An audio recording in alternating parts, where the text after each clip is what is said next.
All right, I think we are live. We're just waiting on confirmation. Looks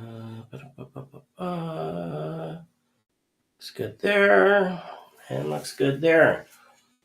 And no errors here, so that must mean that we are live. So welcome to Hypnosis Hero, the show where you can get hypnotized through the screen. So as you all know, it is hockey playoff time, and we had a game that was so bad.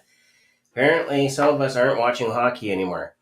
Last time that happened was my ex wife said that I could never watch hockey again after the Oilers and the Stars went into triple overtime in the Stanley Cup Finals or West Conference Finals. It was quite the quite the battle. Oilers, I think, won that back in the day too. So anyway, all of that said, we've got a couple of people that we need to bring on here. First, of course, is my co-host with the most. The co-host with the co-hostess with the mostest. How about that, Mr. Brian Bay? Hostess? I'm trying to make. I was like, I was like, I'm good with host, but and I'm trying to make it rhyme. What can I say? I just didn't have the time. So, how are you today? Good. Yeah. No, it's you can tell that it is June because in the education world, and depending on when educators finish their school year, for us it's the end of this month. You can tell it's been a long, hard uphill battle to get things done and make sure that we've done our due diligence with our students and so on and so forth. So you could tell even last night at our kind of administrator windup for our principals and vice principals and the incoming administrators. Mm-hmm. You could tell the people were tired. They were happy, but they were tired. I mean, we're getting down to the last couple of weeks of school, and in 2 weeks and a few days, that's it. I'll be done another year and down to T-2 to retirement. Yeah, that's good. It's going to feel like looking back here and be like, oh God, that was super fast. But then in the meantime, you're like, I'm right there at the finish line. Help me! Help me! You're playing Cher music in the background, going, "I'm trying, Cher. I'm really trying." I need like Chariots of Fire or something playing in the background. Yeah. It's for you young folks. You'll have to go on YouTube and figure that one out because that's from a while ago.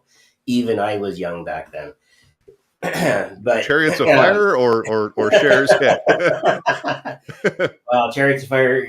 I wasn't there for the original, but the movie. Yes, I was. Would have been 1980, something like that. Yeah. Anyway, no, it seems like a marathon every year, and it shouldn't be a surprise after 30 years. But again, beginning this month, we said, didn't we just start the school year, and now we're ending it? Like, yeah, it goes fast. So, but time keeps on slipping. They weren't wrong in the 70s. Yeah, and I'm thinking time's going to fly by tonight because we've got a really cool guest. We do. That we're going to bring on, and yeah, Shawn, you've got something keyed up, I'm assuming. Oh yes. Awesome. This is, of course, a gentleman who was at Performing Hypnosis. Had some excellent talks, and we can say a lot of really cool things about him. But we'll go by what he said. He sent us, and then we'll get into it with him. So, hypnotist Judge Mentalist is a lawyer by day, an entertaining stage hypnotist by night and weekends. And he performs on stages all over the world. He is a big fan of fundraiser shows where he helps nonprofits, school groups, and other worthwhile causes raise hundreds of thousands of much-needed dollars through his performances. And I can tell you, I think people actually underestimate that market, and we'll get into it with him. But for right now, please welcome to the live stream and the replay for those of you watching on replay. Actually, hold on. Oh, All rise. All rise. Oh, okay. But I am standing. Yes. Anybody who's ever seen me knows that's a joke. Yep. Welcome to the podcast, Judge, Mentalist. What's going on? I forgot the cheering section. Forgot about the cheering section. How are you, gentlemen? There's always some rowdies, right? There's always some That's rowdies. right. The cheering section is Jim from the afterlife. We've got viewership far and wide. You know, if all I needed to know going on the stage every time was that Jim would be cheering me on from beyond, I think it'd be all right. Mm-hmm. So I think that explains a lot about the success I have in my shows, because just you go out there and do it, have a lot of fun. Yeah, no, 100%. You're kind of a full send kind of guy. Yeah. Where is it? Yeah. Hang on here. What? Where'd it go? Oh, there it is. Oh, I'm like, let me get my singles out, Shawn. So we're gonna have a wardrobe malfunction. No, that's not legal. That's not legal in Saskatchewan. But I bought this at PHS, and I said to myself, whenever I had a question about hypnosis or business, or just needed that little extra something to help me get out there, get my butt out there on stage, this was my conduit to Jim. So, and it goes with me everywhere except into the shower, because Jim doesn't get to see me in the shower. I have it on good authority that he's fine with that. Hey, we almost shared a room once, but that didn't work out. So yeah, you got to draw the line somewhere, right? That's right. That's right. So how's the weather? How's the weather back east? It's good. I'm actually on a plane to Chicago tomorrow, but I'm expecting pretty decent weather there. We have experienced like 3+ weeks where rain 4 out of every 5 days. I feel like I'm up in Washington and in Seattle, in that area, more so than I am where I am. But it's you know, power through, do your thing. I had a show at a street festival for a town here this past weekend, and it was absolutely dodging clouds and raindrops for the whole festival, not just for the time of my show. I was undercover, and not the rest of everybody. So I was undercover. They were not. Yeah. But it was great, because when it came time to call for volunteers, it's like, look, these are the dry seats. Not that, I mean, when you do fairs, which I don't do a ton of, but I will do them for specific purposes. I get a lot of kids. So it's a totally different type of show most of the time than what I'd like to think most of us want ideally. But you go out and understand, and this is the one thing that I've always kind of circled back to no matter what, is my job is to entertain. So if everybody is entertained, if everybody has a good time, even if the show wasn't what I envision as the ideal show, if everybody had a great time, then party on. You know, I could be juggling chainsaws, which is probably as different from hypnosis as you could probably get on stage. And if everybody is safe, which I gave a terrible example. I was going to say that's probably the most dangerous example you can give next to sword swallowing. Yeah. If everybody has a good time, then you did your job. And that's really what matters. Although sometimes with some of these audiences, it feels like you're juggling chainsaws, even though you're doing a hypnosis show. So now do you combine your mentalism with hypnosis, or do you keep those separate? I keep them absolutely separate. In fact, I want to say that the last time that I publicly performed a mentalism routine Uh-huh. for an audience of any kind. Might have been the last time I was on this podcast. Okay. Over a year ago. No, that's a lot. Well, Performing hypnosis, PHS. I demoed stuff at the Michigan conference, but again, I wouldn't consider that to be a public performance. Right. I don't. The last time, I don't even know when the last time I did a full mentalism show was, because I've been so 100% in the hypnosis lane.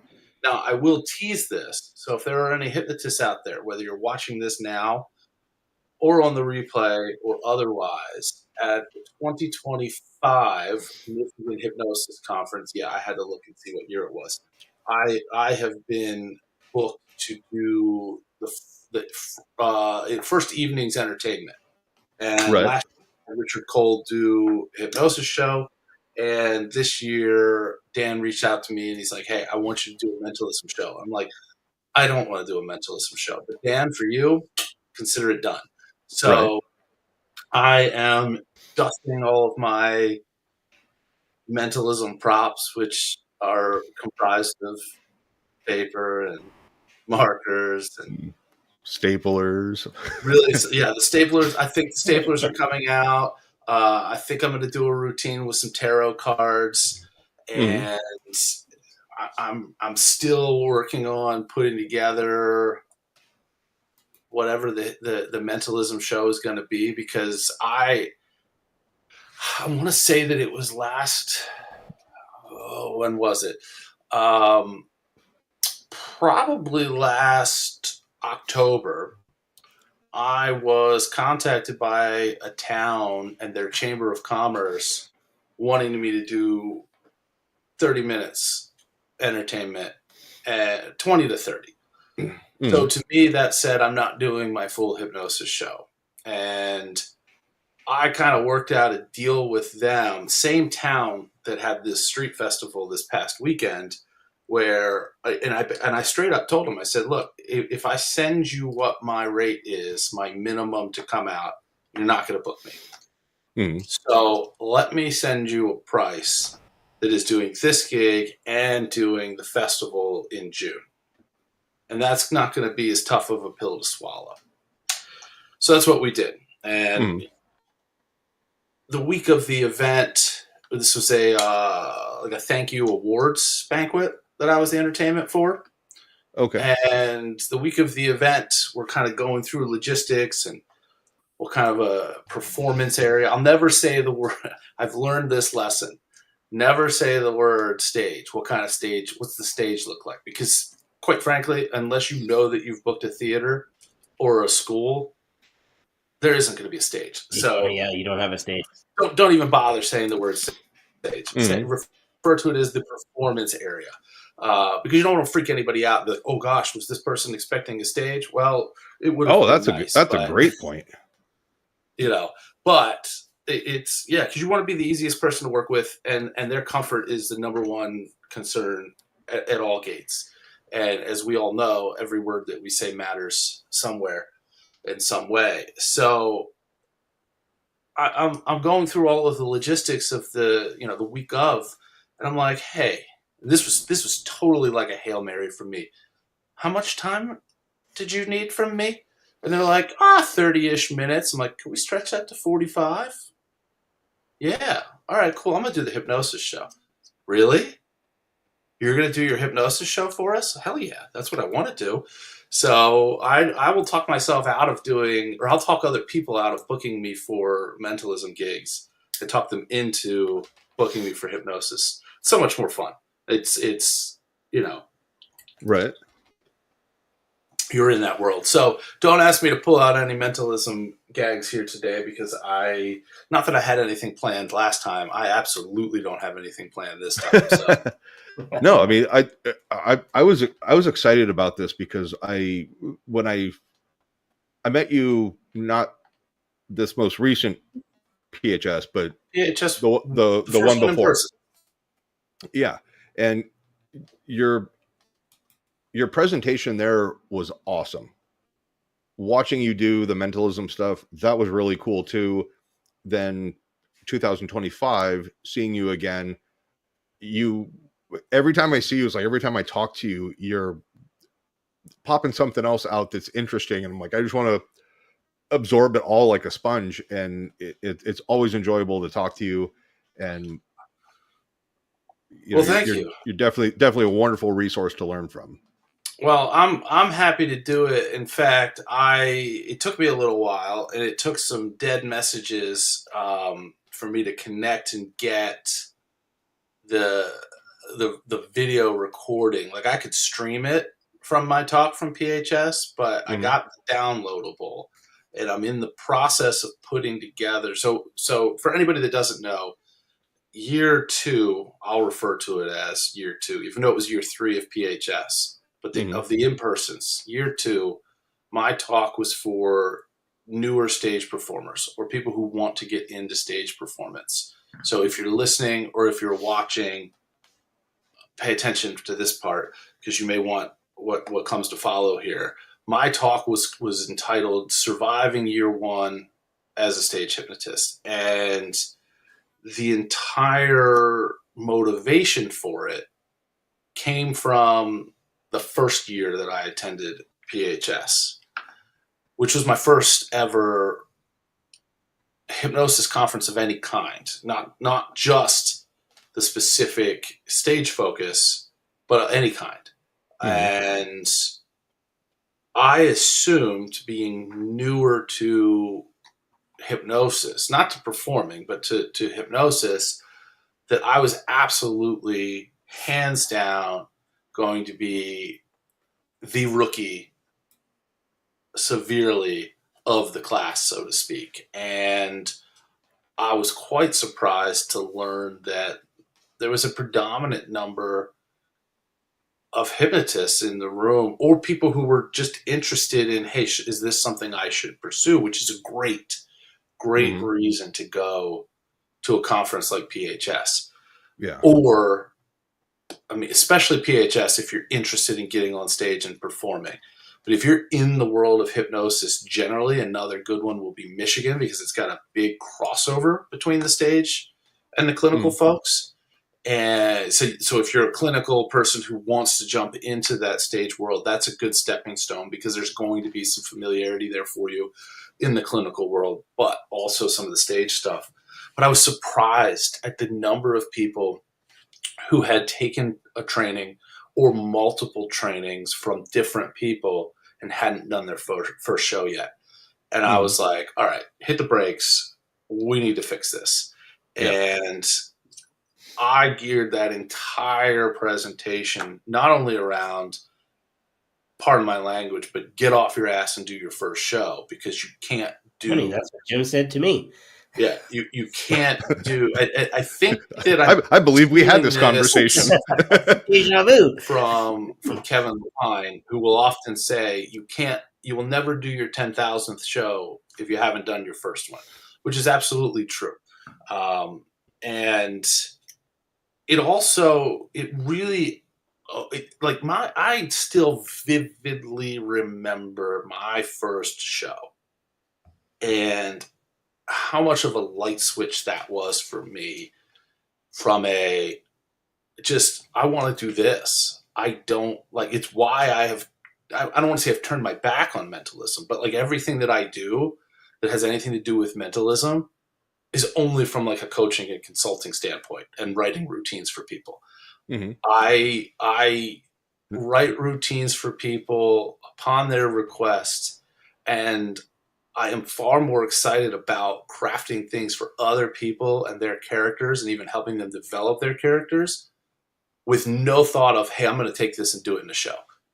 No, I am in my lane. Here I am in hypno world, no turning back. So Mark Barris is joining us, has a great question. He's curious if guessing numbers, names, and phrases that audience members write down on pieces of paper are within your bag of tricks, or in your performance arsenal, if you will.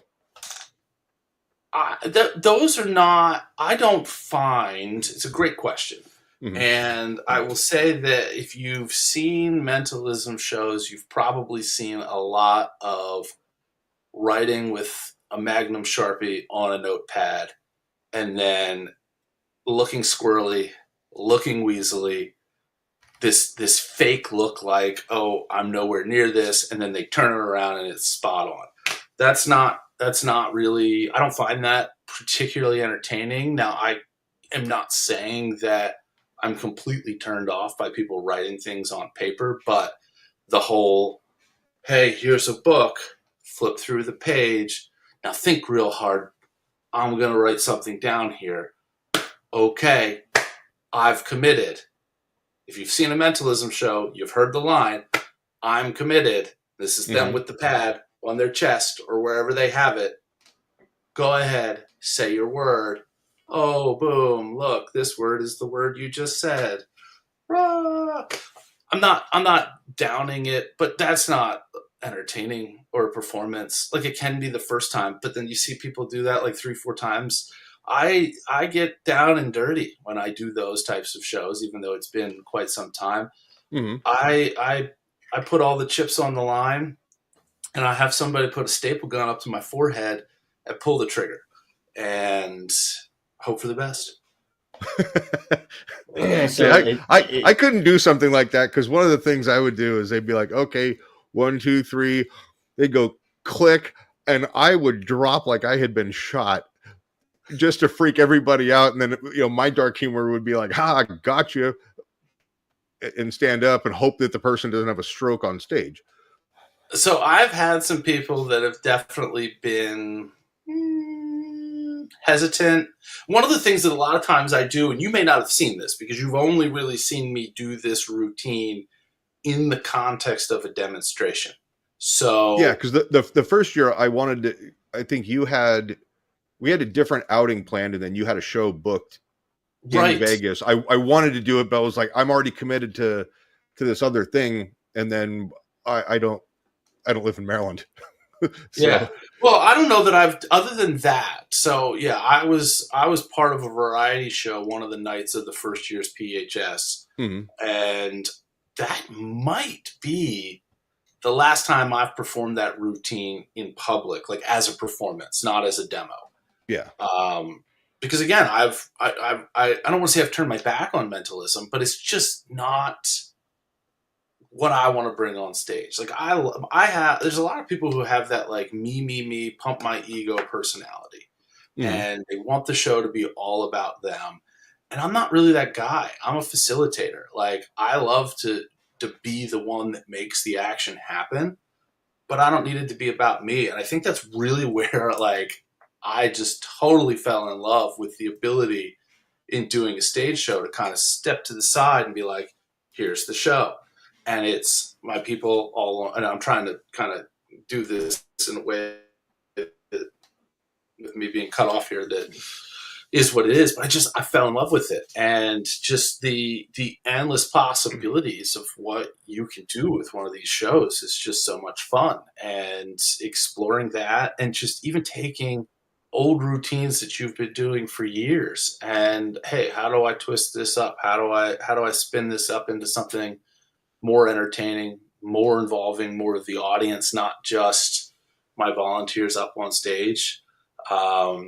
It's almost, if I could draw a parallel, it's like you're the conductor directing a symphony orchestra. Yeah. Where it's not just you're directing it, you're giving the instructions and directions, commands, stuff like that. But all in all, it's a team effort from the people on stage to the audience participation, because if nobody in the audience laughs, you're kind of like, yeah. well, you guys all just suck well, the then you energy out don't of the need room. laugh, please. And Yeah, and it's such a more involved experience. And again, I'm not knocking on mentalism. There are some brilliant entertainers out there that do mentalism shows and do them very, very well. Shows that they are proud of, that I would love to be sitting in the audience and watching. It's not all I'm going to write some shit on this pad of paper and then dance around the stage until I decide it's time to reveal it. But no, it's a lot of fun. I try to make connections with people in the audience to the best of the ability that I can. Sometimes, kind of like in my hypnosis shows, I will be in the room. I will be lurking. I will be finding out, especially if I'm doing my 2-act show where my stage partner who does mentalism is on stage for 45 minutes before me.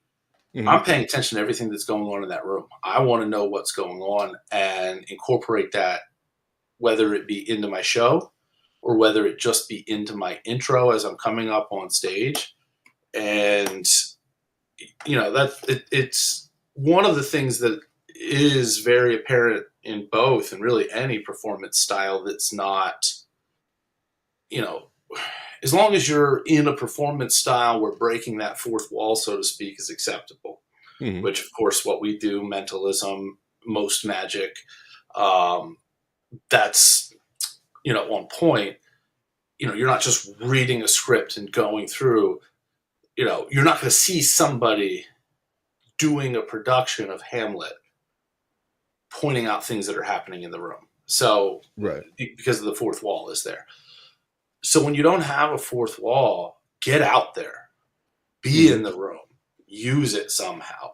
And now when when you're out interacting with the crowd or watching them, like, are you just in kind of a not your performance attire?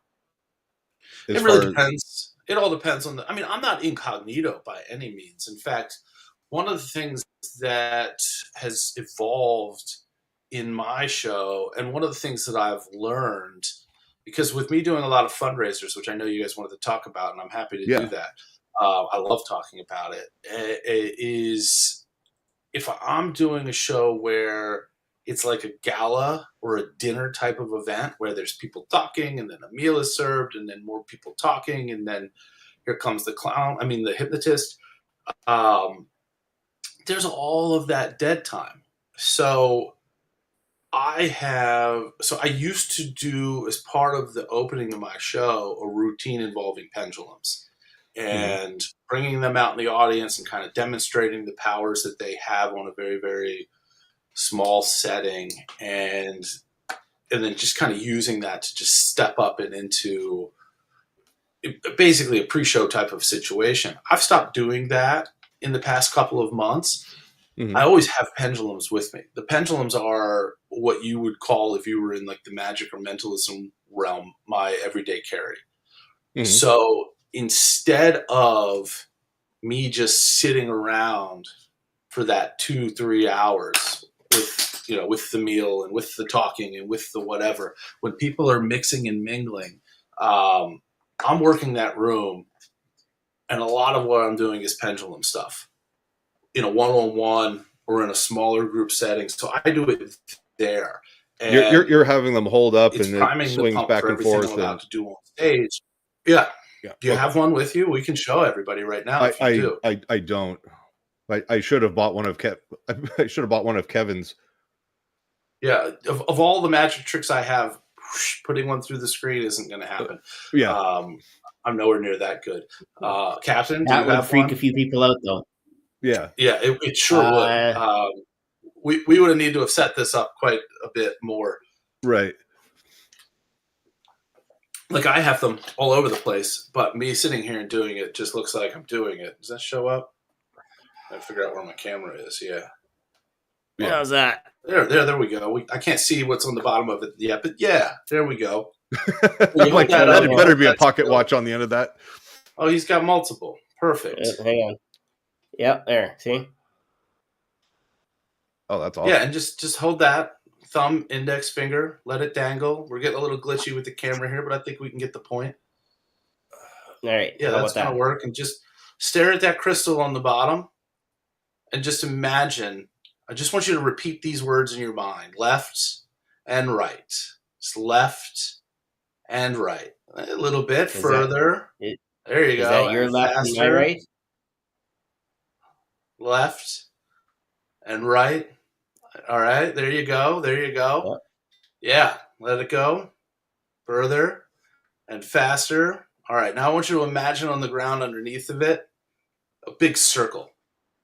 And I just want you to imagine that pendulum start to track around that circle. It's going to follow the path of that circle. It's going to go around and around and around. And it's kind of tough to see on through the screen, but it's definitely changing a little bit. You can feel it, and you're not doing that yourself.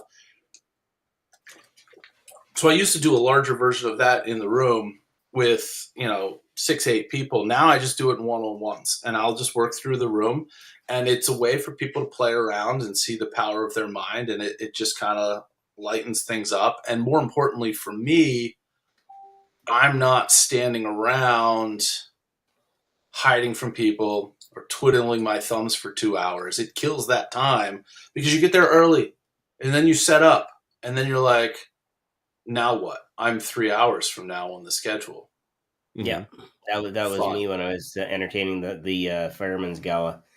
It was Yeah. 3 hours of trying to meet people and at least shake a few hands and figure out who are the potentials here and who aren't. And you're right. You're watching the crowd. And what I do at the beginning of the show, just as a kind of an icebreaker, is I get them to do the okay sign, look at me through it, take a deep breath, and then put it on your chin. And Right. watch and see who's watching me, and then Who's just listening? let the other people know. Sorry, you're not safe either because you were listening to me. And Right. I've Joe Beth, I've got a question. How do you address the issue with, I guess, the clients? The people who booked you. Obviously, you don't want people tuned up drinking a whole lot. I don't care. Oh, okay. Party on. Okay. Awesome. That doesn't, I would rather have a room full of drunks than be in a situation where there's so many little kids that bum rush my stage that those are the volunteers I take. Okay. I went to an event. It was a birthday party at one of the restaurants in one of the back rooms underneath Pike Place Market in Seattle. And these people had been drinking several hours before we showed up. And that was a very, very short show. like 10 minutes. And we were like, yeah, this is going nowhere. I mean, you've gotta know how to really control the pace of the room. Mm-hmm. Yeah. And I think that doing that and really, you've got to control the room. You've got to own the room. And when you step out on stage, and I don't care what kind of show it is, I don't care what kind of audience you think you're going to have, you, in that moment, even if you have the mindset and the mentality and part of the passion for this drives from not being the center of attention, you need to be it in that moment when you take that stage. Until you put other people on your stage, you need to be everything that's happening right now. Mm-hmm. And setting that pace, establishing those unspoken, unwritten ground rules of how this is going to go, snap that into place pretty quickly. Mm-hmm. And a lot of it is also about, being able to assess and calibrate who you have on stage and what condition they're in. And it may, you should have an induction that you use that you can shorten or you can expand as you need to. And when you have those tougher shows and when you have those people that that aren't getting where you want them to go, quite where you want them to go, then you might have to do a little bit of a longer version.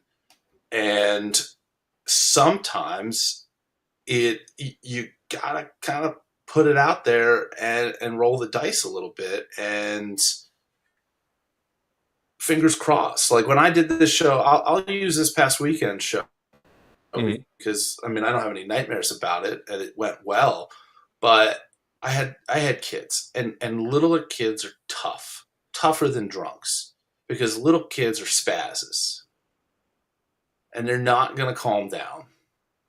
Their It's attention going to be. span is about so. I can control a room full of drunks 10 times easier than a room full of 12-year-old. You get on the 16, 17, 18. Okay, cool. Now, like that's why high school shows are so good, because those kids, when it's go time, can go. And those are the shows where it's like, okay, here's my induction. Take a look at my hand. Oh, where is it? Hold on, camera, wrong way. Stare at my head, and boom, sleep. Yeah. And everybody in the room like drops. Like it's not quite like that, but you'll get a few. And in those high school shows, you explaining what's going to happen before you invite they've been anybody up on pumped stage. all full of sugar for hours running around, and then you're like, okay, we're doing a 2 a.m. show, and you're like, yeah, nap time, and they're like, 2 a.m. It doesn't matter what time it is. They'll drop just like that. Because they want it. Middle years are still very distracted by themselves. So I'm doing this show at this street festival, this fair or what have you, this weekend, and my wife's there on stage, and kind of often, and in case, because we're trying to, again, back to where I was saying, the conditions are never going to be ideal unless you have, a proper theater with all the bells and whistles. So don't even expect it. Don't let it shake you. Don't even worry about it. And again, I apologize for whatever the spiel is here and who I'm talking to, because I don't know how many of your audience are hypnotists and how many of your audience are fans of hypnosis or somewhere in between. So if what I'm talking about doesn't apply to you, my apologies. But you gotta just put yourself out there in a way where I remember, it was. I'm starting to do the deepener, and I turn and I look at my wife for a second. She looks at me and she's like, I don't think you have anybody. And I'm like, oh, well. And I know better than she does in the moment that, hey, I might not. By the time I get to my deepener, I might not have anybody anywhere near where I want them, but we're going and we're going to get there. And I probably had somebody, maybe even two people on my stage this weekend that were not disruptive and just playing along. And that's okay, as long as they actually fit that criteria. And they have the slightest modicum of social etiquette, a little bit of discipline, and basic manners. And here's the beautiful thing. Everybody gets this a little bit different. And the people, and again, you'll have people, I have literally seen people, and I'm sure many other people that do this at any sort of volume have seen this, where you've got people up on stage, they're all lined up, all right, hands on your lap, feet on the floor, keep your hands separated from each other. Everybody, we're going to do this together. Take a deep breath in through the nose and hold it. 3, 2, 1, and release it. You'll have one or two people in your group that just go, boom, there, at that point. And then the ones that you really have to work on. And you'll have people, when you get to that point where you're going through your deepener, whether it's a 5-to-1 or a 10-to-1, and you're taking them down, where you don't feel like you've got them yet. You don't feel like they're going to stay up here. And then by the time you get there, they're there. It's a deepener. And I think even just like when you're like, hey, take a deep breath and exhale, and a couple random people slump over, right? Subconsciously, that's like okay, yeah, there's something to this. This can be done. Oh, and sometimes you'll even get that kind of chain reaction event if the people sitting beside them are paying any sort of attention, which they shouldn't be. They should be focused on you.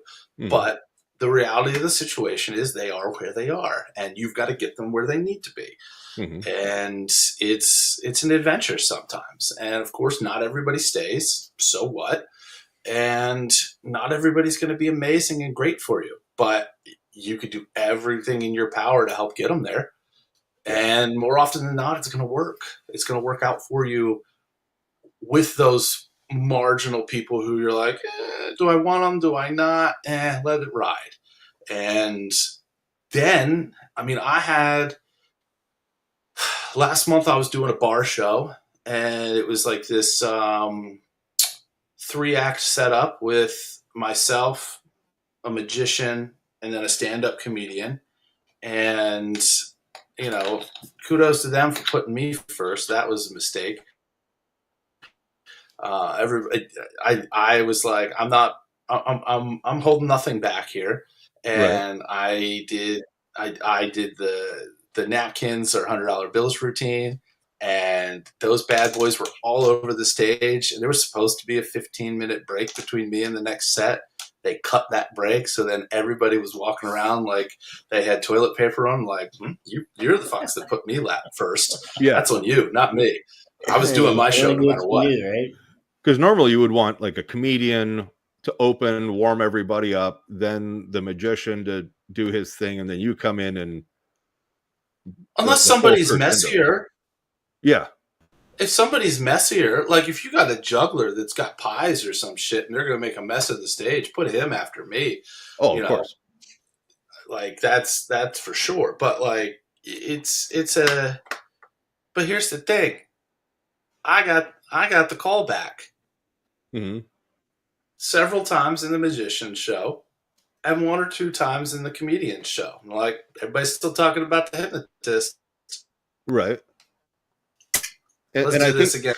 And I think that's also more along the lines of that teamwork, where collectively all of the performers we're putting on a show. We're entertaining our audience. And so if you set something 100%. Up that's like, hey, I can call back to that, you're adding value to the other performers.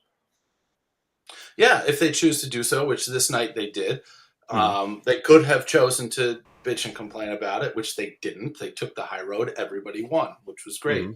But yeah, I mean, you can't expect every element of everything that you do to be ideal. The key is, and I think that where the real success comes from, where as far as anybody else is concerned, every show I do is fantastic. I may have a different opinion.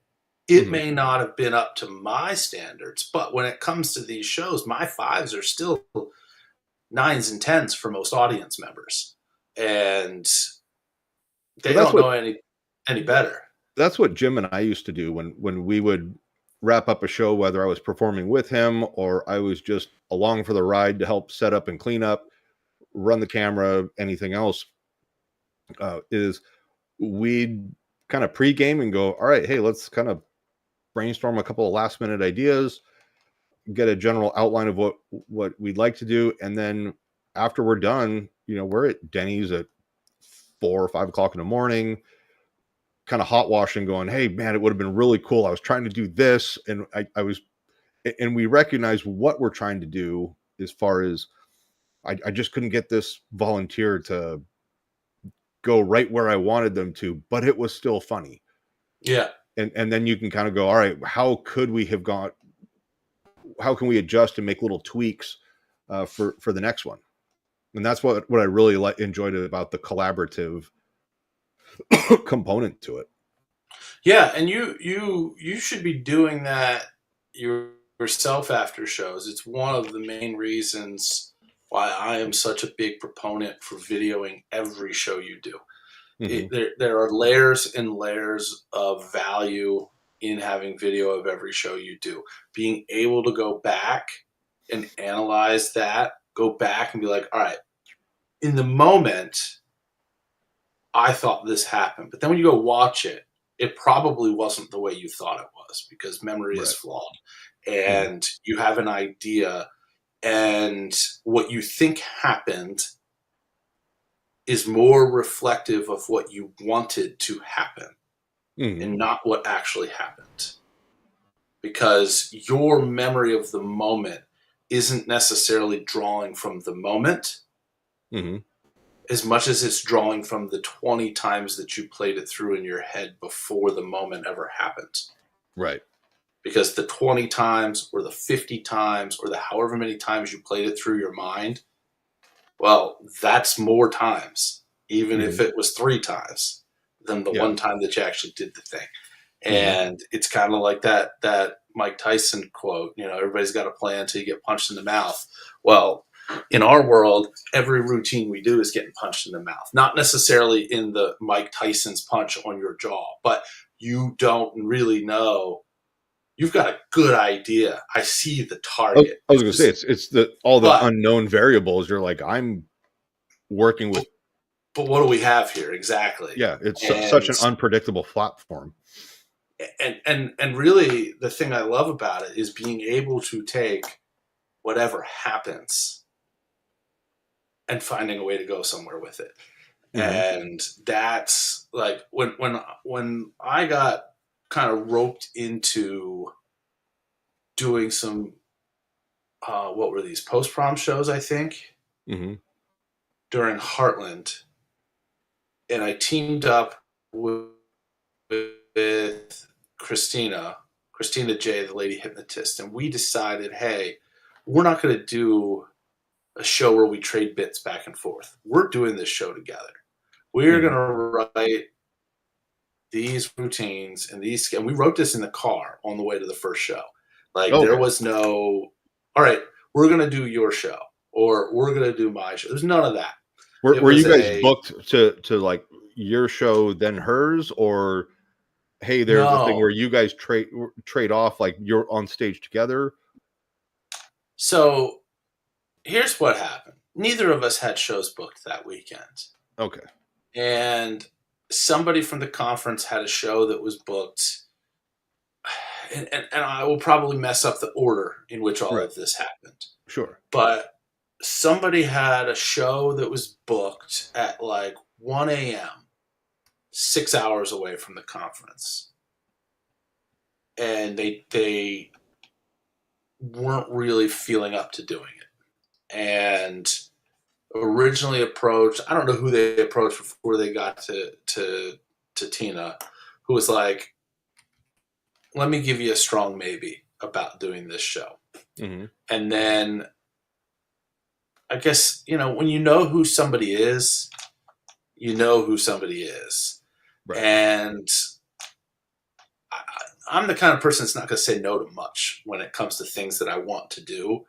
So she must have known enough about me to know, hey, I can get him to do this show. And like the factors, the checklists, the things that you feel like you need to do a thing don't always matter to me. Like I'll MacGyver the shit out of it. I don't care. And, I had zero intention of doing any shows, any performances that weekend whatsoever. Just my talk. So much so to the point where I'm hacking in stuff person, up. You're one in person, right? What's that? 2023, or I'm sorry, 2024. No, this was like 2 months ago at Heartland. Oh, okay. I got the conferences mixed up. My apologies. Oh yeah. So I literally, in the room that I'm standing in right now, going through stuff, and I reach into my bag, and I'm pretty sure I vocally said it out loud, even though it was just me in the room. Pulling my iPad out, saying to myself, "You're not doing a show this weekend," and put it down. So my iPad, with all of my music cues, the one thing that I feel like I need to do a show. I mean, don't get me wrong, I'm gonna fucking do a show wherever, But the one thing that really is like hey, this is, if I don't see where I'm going, I can hear where I'm going. And, I don't even have that. So she approaches me and she's like, hey, you want to do this show? So-and-so gave me this show. And I'm not going to name drop, but it was a legend who gave us this show, gave her this show. And I'm like, well, I don't have anything. I mean, I do have a jacket and a decent shirt, but then I can look presentable. I'm like, I can hack that, but I don't have a sound system. I don't have a microphone. I don't have my audio. And one of the great things, and I am not shilling for them, but I think it's deserved, an app called GoButton, which is an iOS product. If you've got it on one device, you can zip it over your whole show to another device. So I'm going through, and Jeff Bennick is there, and he knows all the ins and outs of the sound Oh, stuff. Jeff Bennick is the audio god.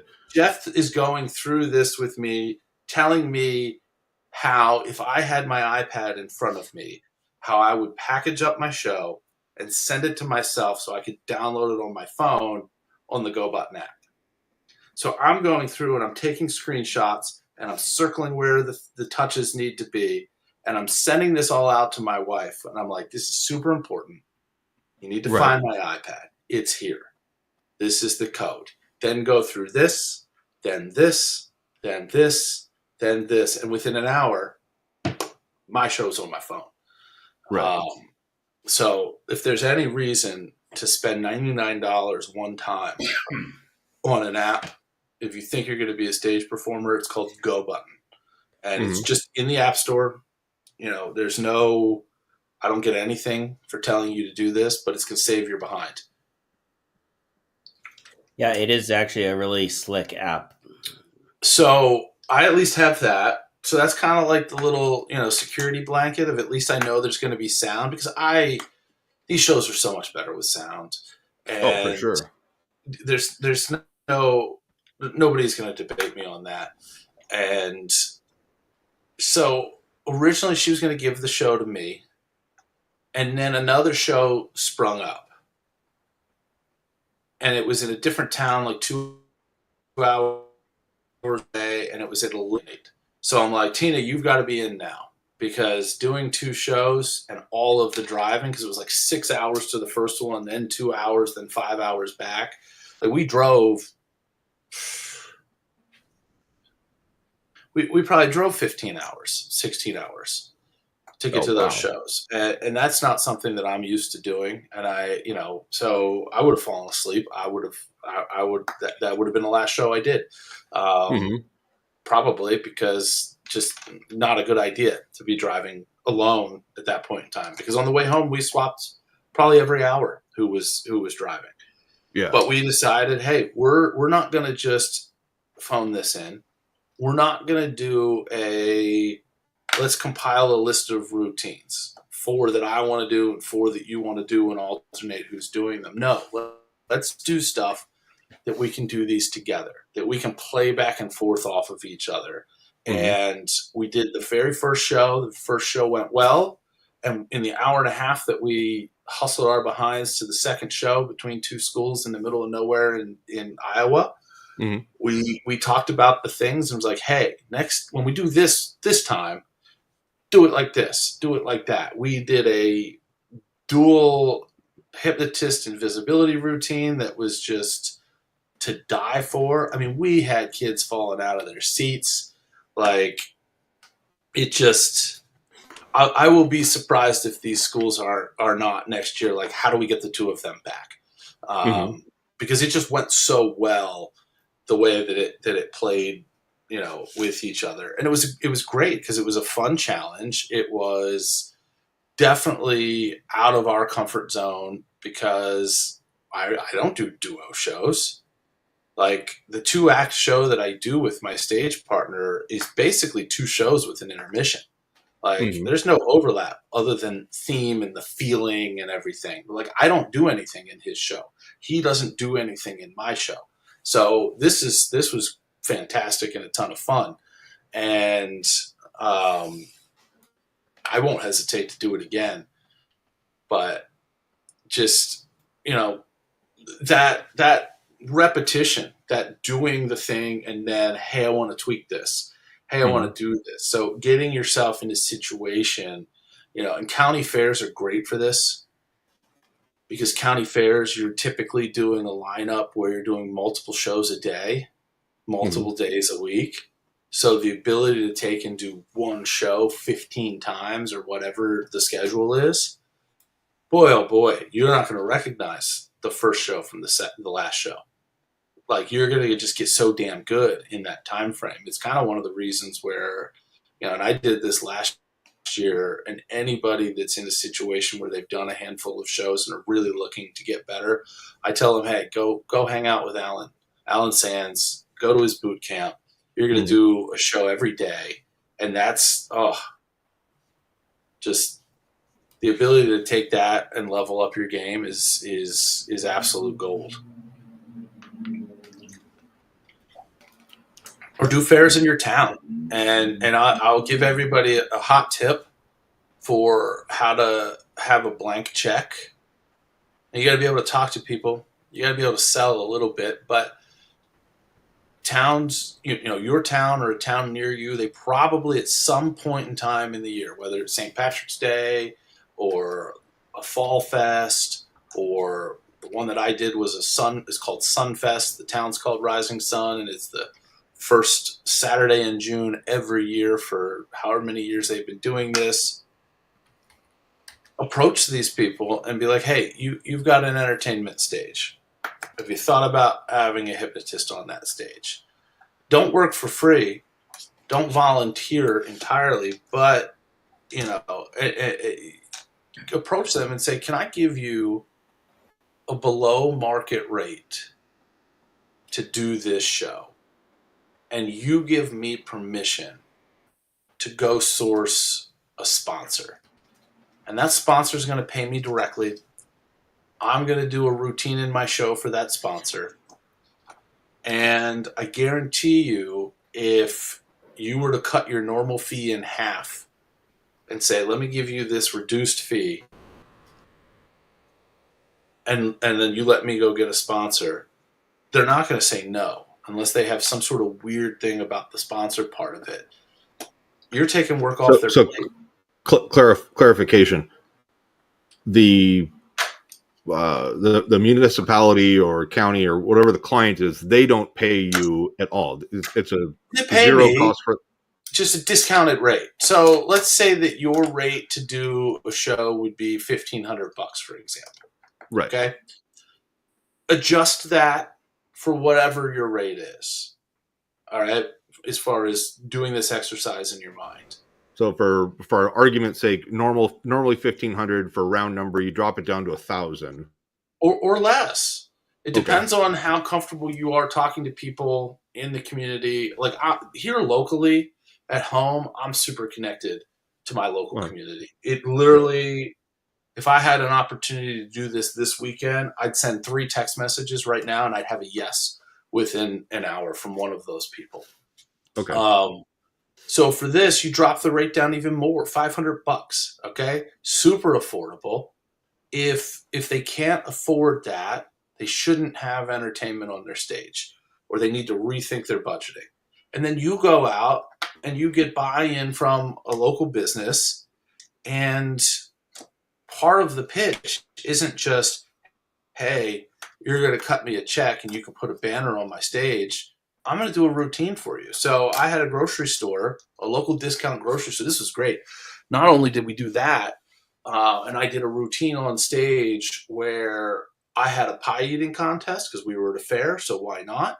Mm-hmm. And it was sponsored by the grocery store. It all made sense. This was kind of an on the fly sort of thing. And I'm going to think about this, and I'm probably going to do something even better with it in the future. Or come on. You want a real softball here? I'm just going to put this softball right down on the ground for everybody. Who hasn't done hot-cold routines? Yeah. Who doesn't live in a town with 50 HVAC companies? Right.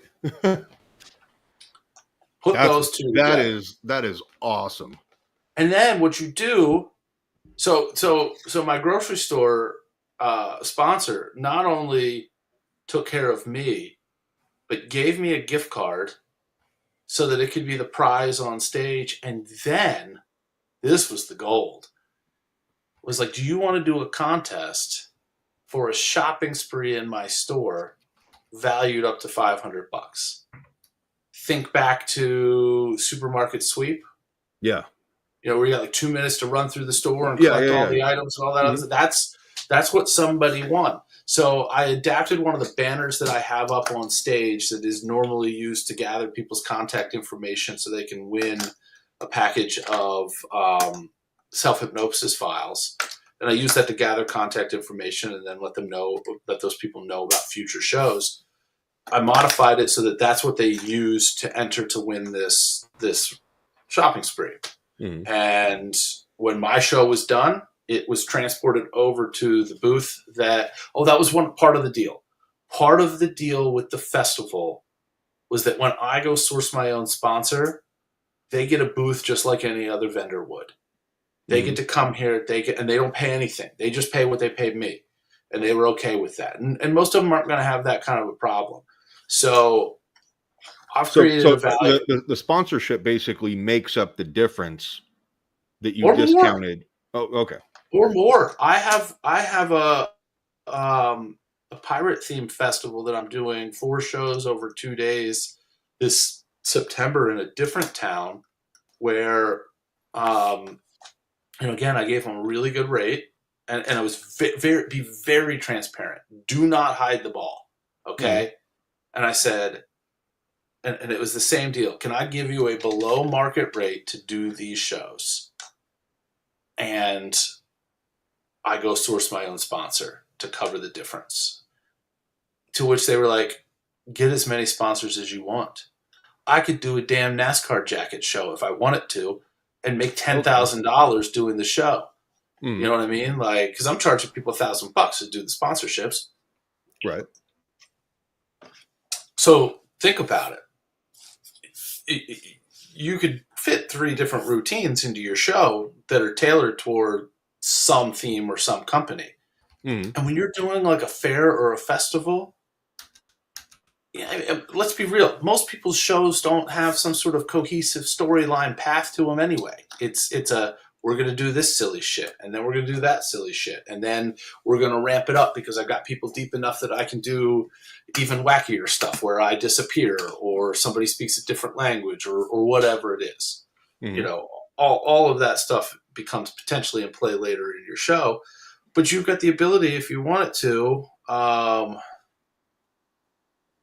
take on many sponsors if you have the creativity to churn out the routines for them like that. Because the other thing that you want to do is be able to cut that clip out that is specifically about your sponsor and send it to them, so that they post that portion of your show all over their social media. Think about it. You basically just filmed. Think about the win. It's a win for you as much as it's a win for them.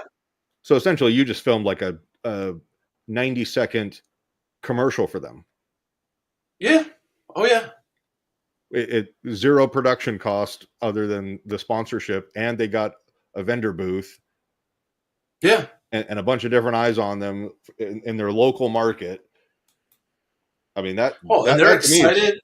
Crazy value for money. They're excited to pump that thing out there, and guess who it is? It's my clip that they're pumping out there. Oh God! And I'm thinking like traffic ticket attorneys. You do a bit where you're like, okay, you're a race car driver. Okay, you're out on the interstate. Okay, you've been pulled over. Oh my God, you've just talked to your attorney. What law offices of whatever? What did they tell you to say to the cop to give an excuse to talk your way out of a ticket? Type of a thing. No, that's all types of definitely a possibility. And I we're gonna recently learned we're gonna talk and brainstorm routines like that. So think about it. These folks are in hypnosis. They're going to do within reason what you suggest that they do. They're going to say within reason what you suggest that they say.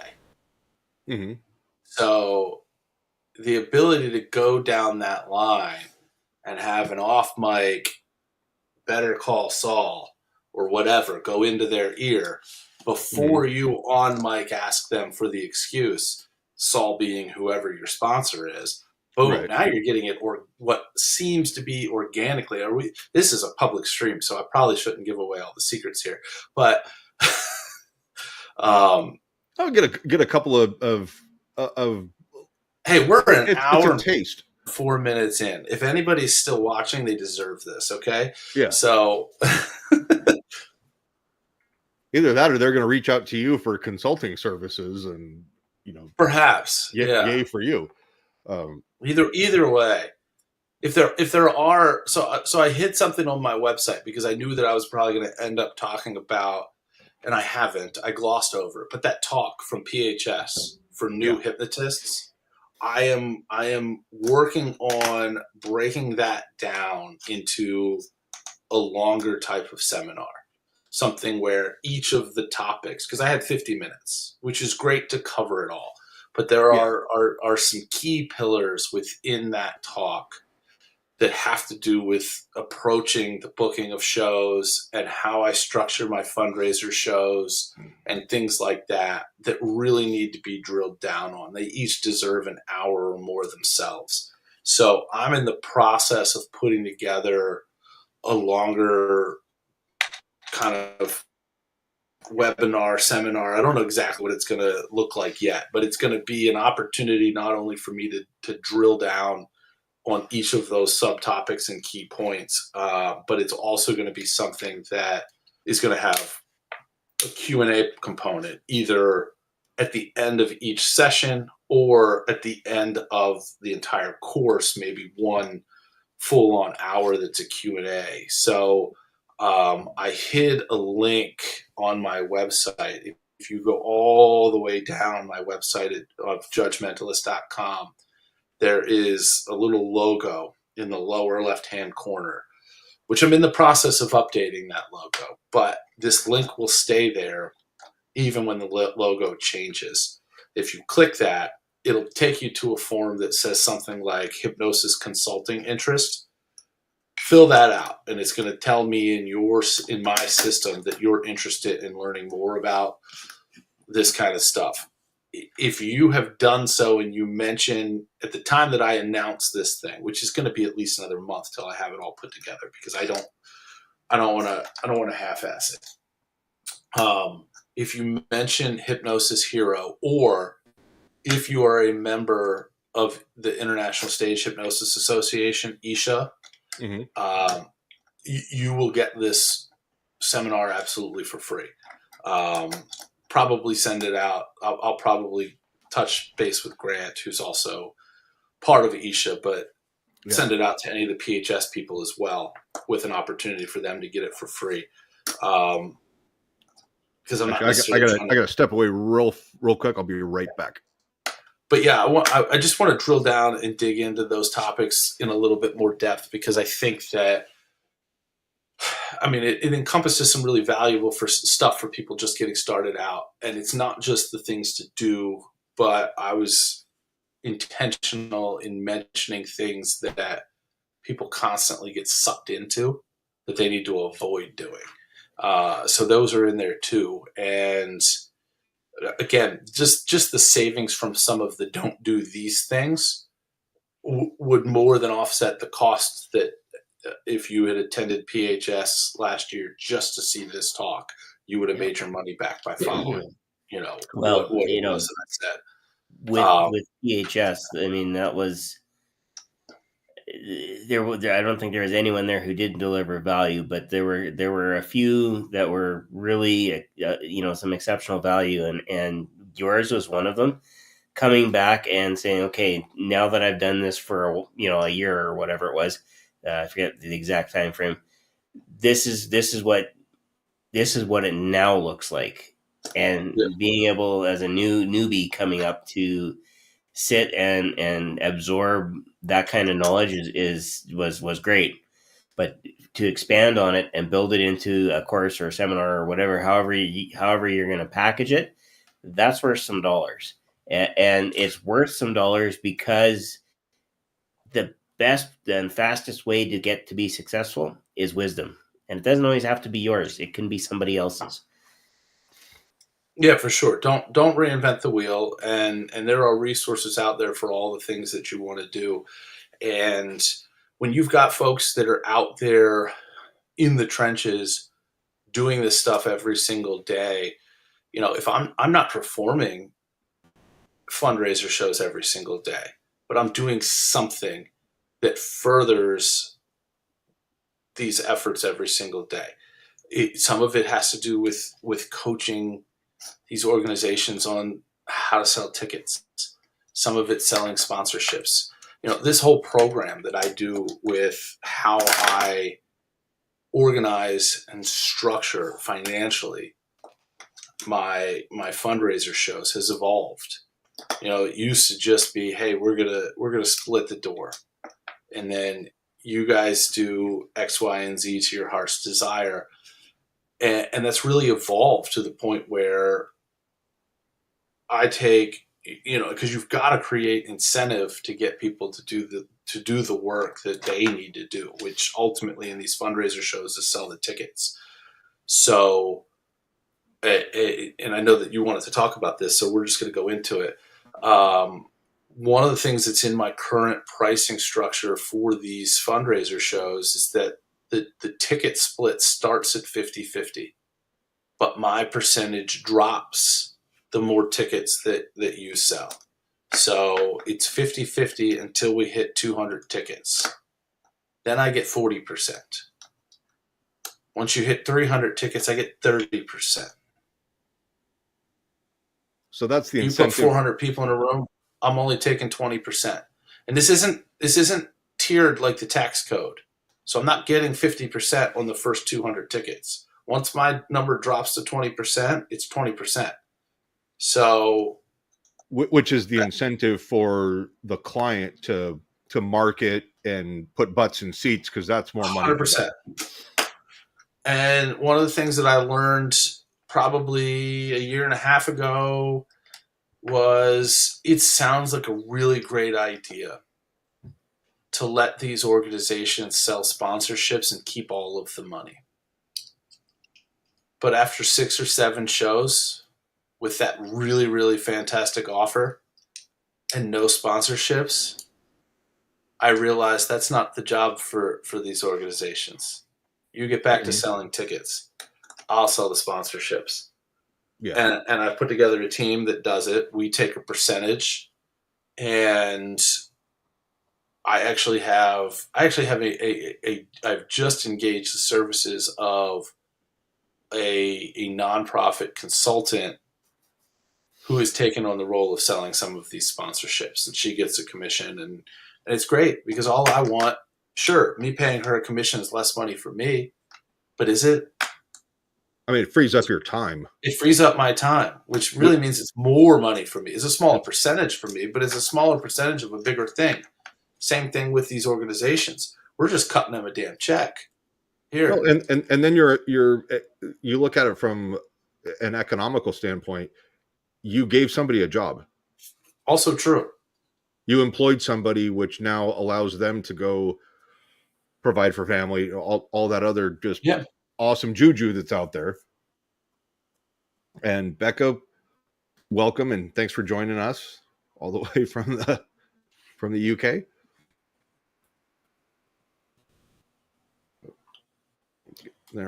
Hold on, back here from the UK. Isn't it like 3 a.m.?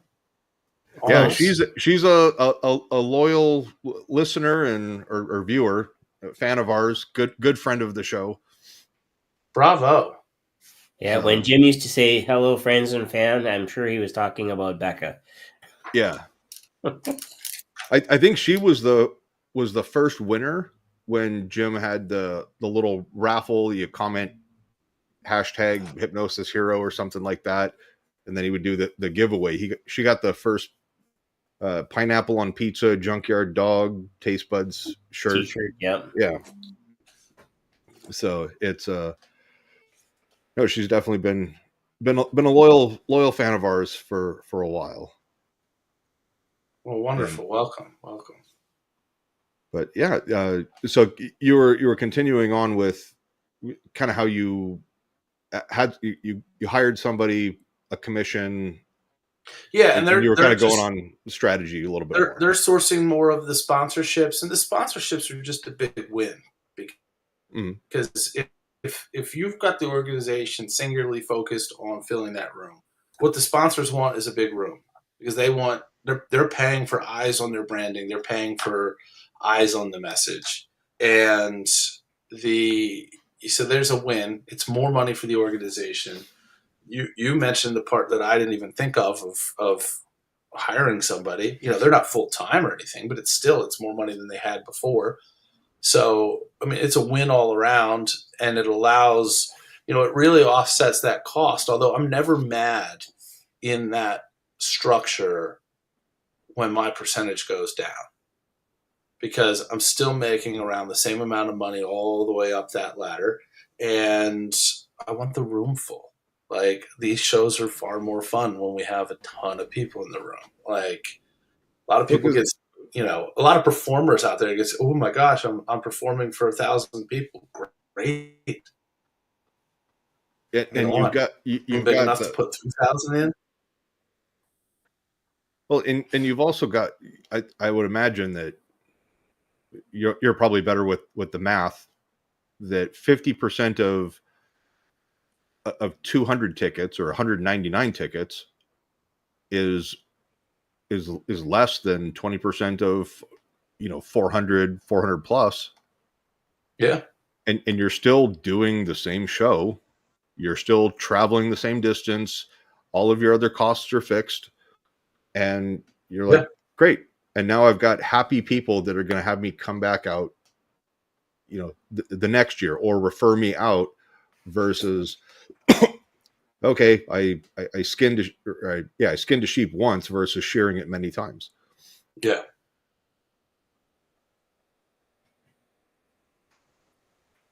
And then, but they're fun, they're fulfilling it, and the money. One of the things that people have a common misconception of when you're doing fundraiser shows is that you think that a lot of people think you're working for free or you're working for substantially less than what you'd normally charge. But with this, especially with the sponsorship portion of it, I made more money in those shows than any others. Mm-hmm. I think it's an untapped market. I really do. If you think about it, there are, you could do a ton of shows without traveling incredibly far. So a lot of people that are doing this have full-time jobs and are doing this in the evening on the side. I still run my law practice and will for at least 5-6 more years. Mm-hmm. So I have some flexibility because it's my practice, but at the same time, I can't just be gone all the time. I have limited flexibility. So if you think about it, Brian, you're in a state, and then within that state, you're in a county. Mm-hmm. Shawn, tell me about Canada. I know you're in a province. Are there counties? Yeah. So I'm in Saskatchewan. It's not really, they call them townships, but it's pretty loose, in terms of a governmental structure. So for me, I live in the 6th largest city.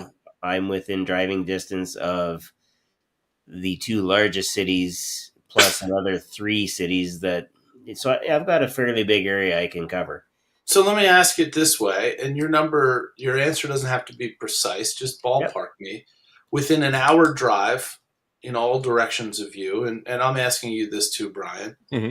How many high schools can you get to within an hour or so driving of? Well, that's surprisingly, that's my school division that I work with. It's an hour drive in pretty much any direction. So I can tell you we have 12 high schools. Okay. Ballpark me. Yeah.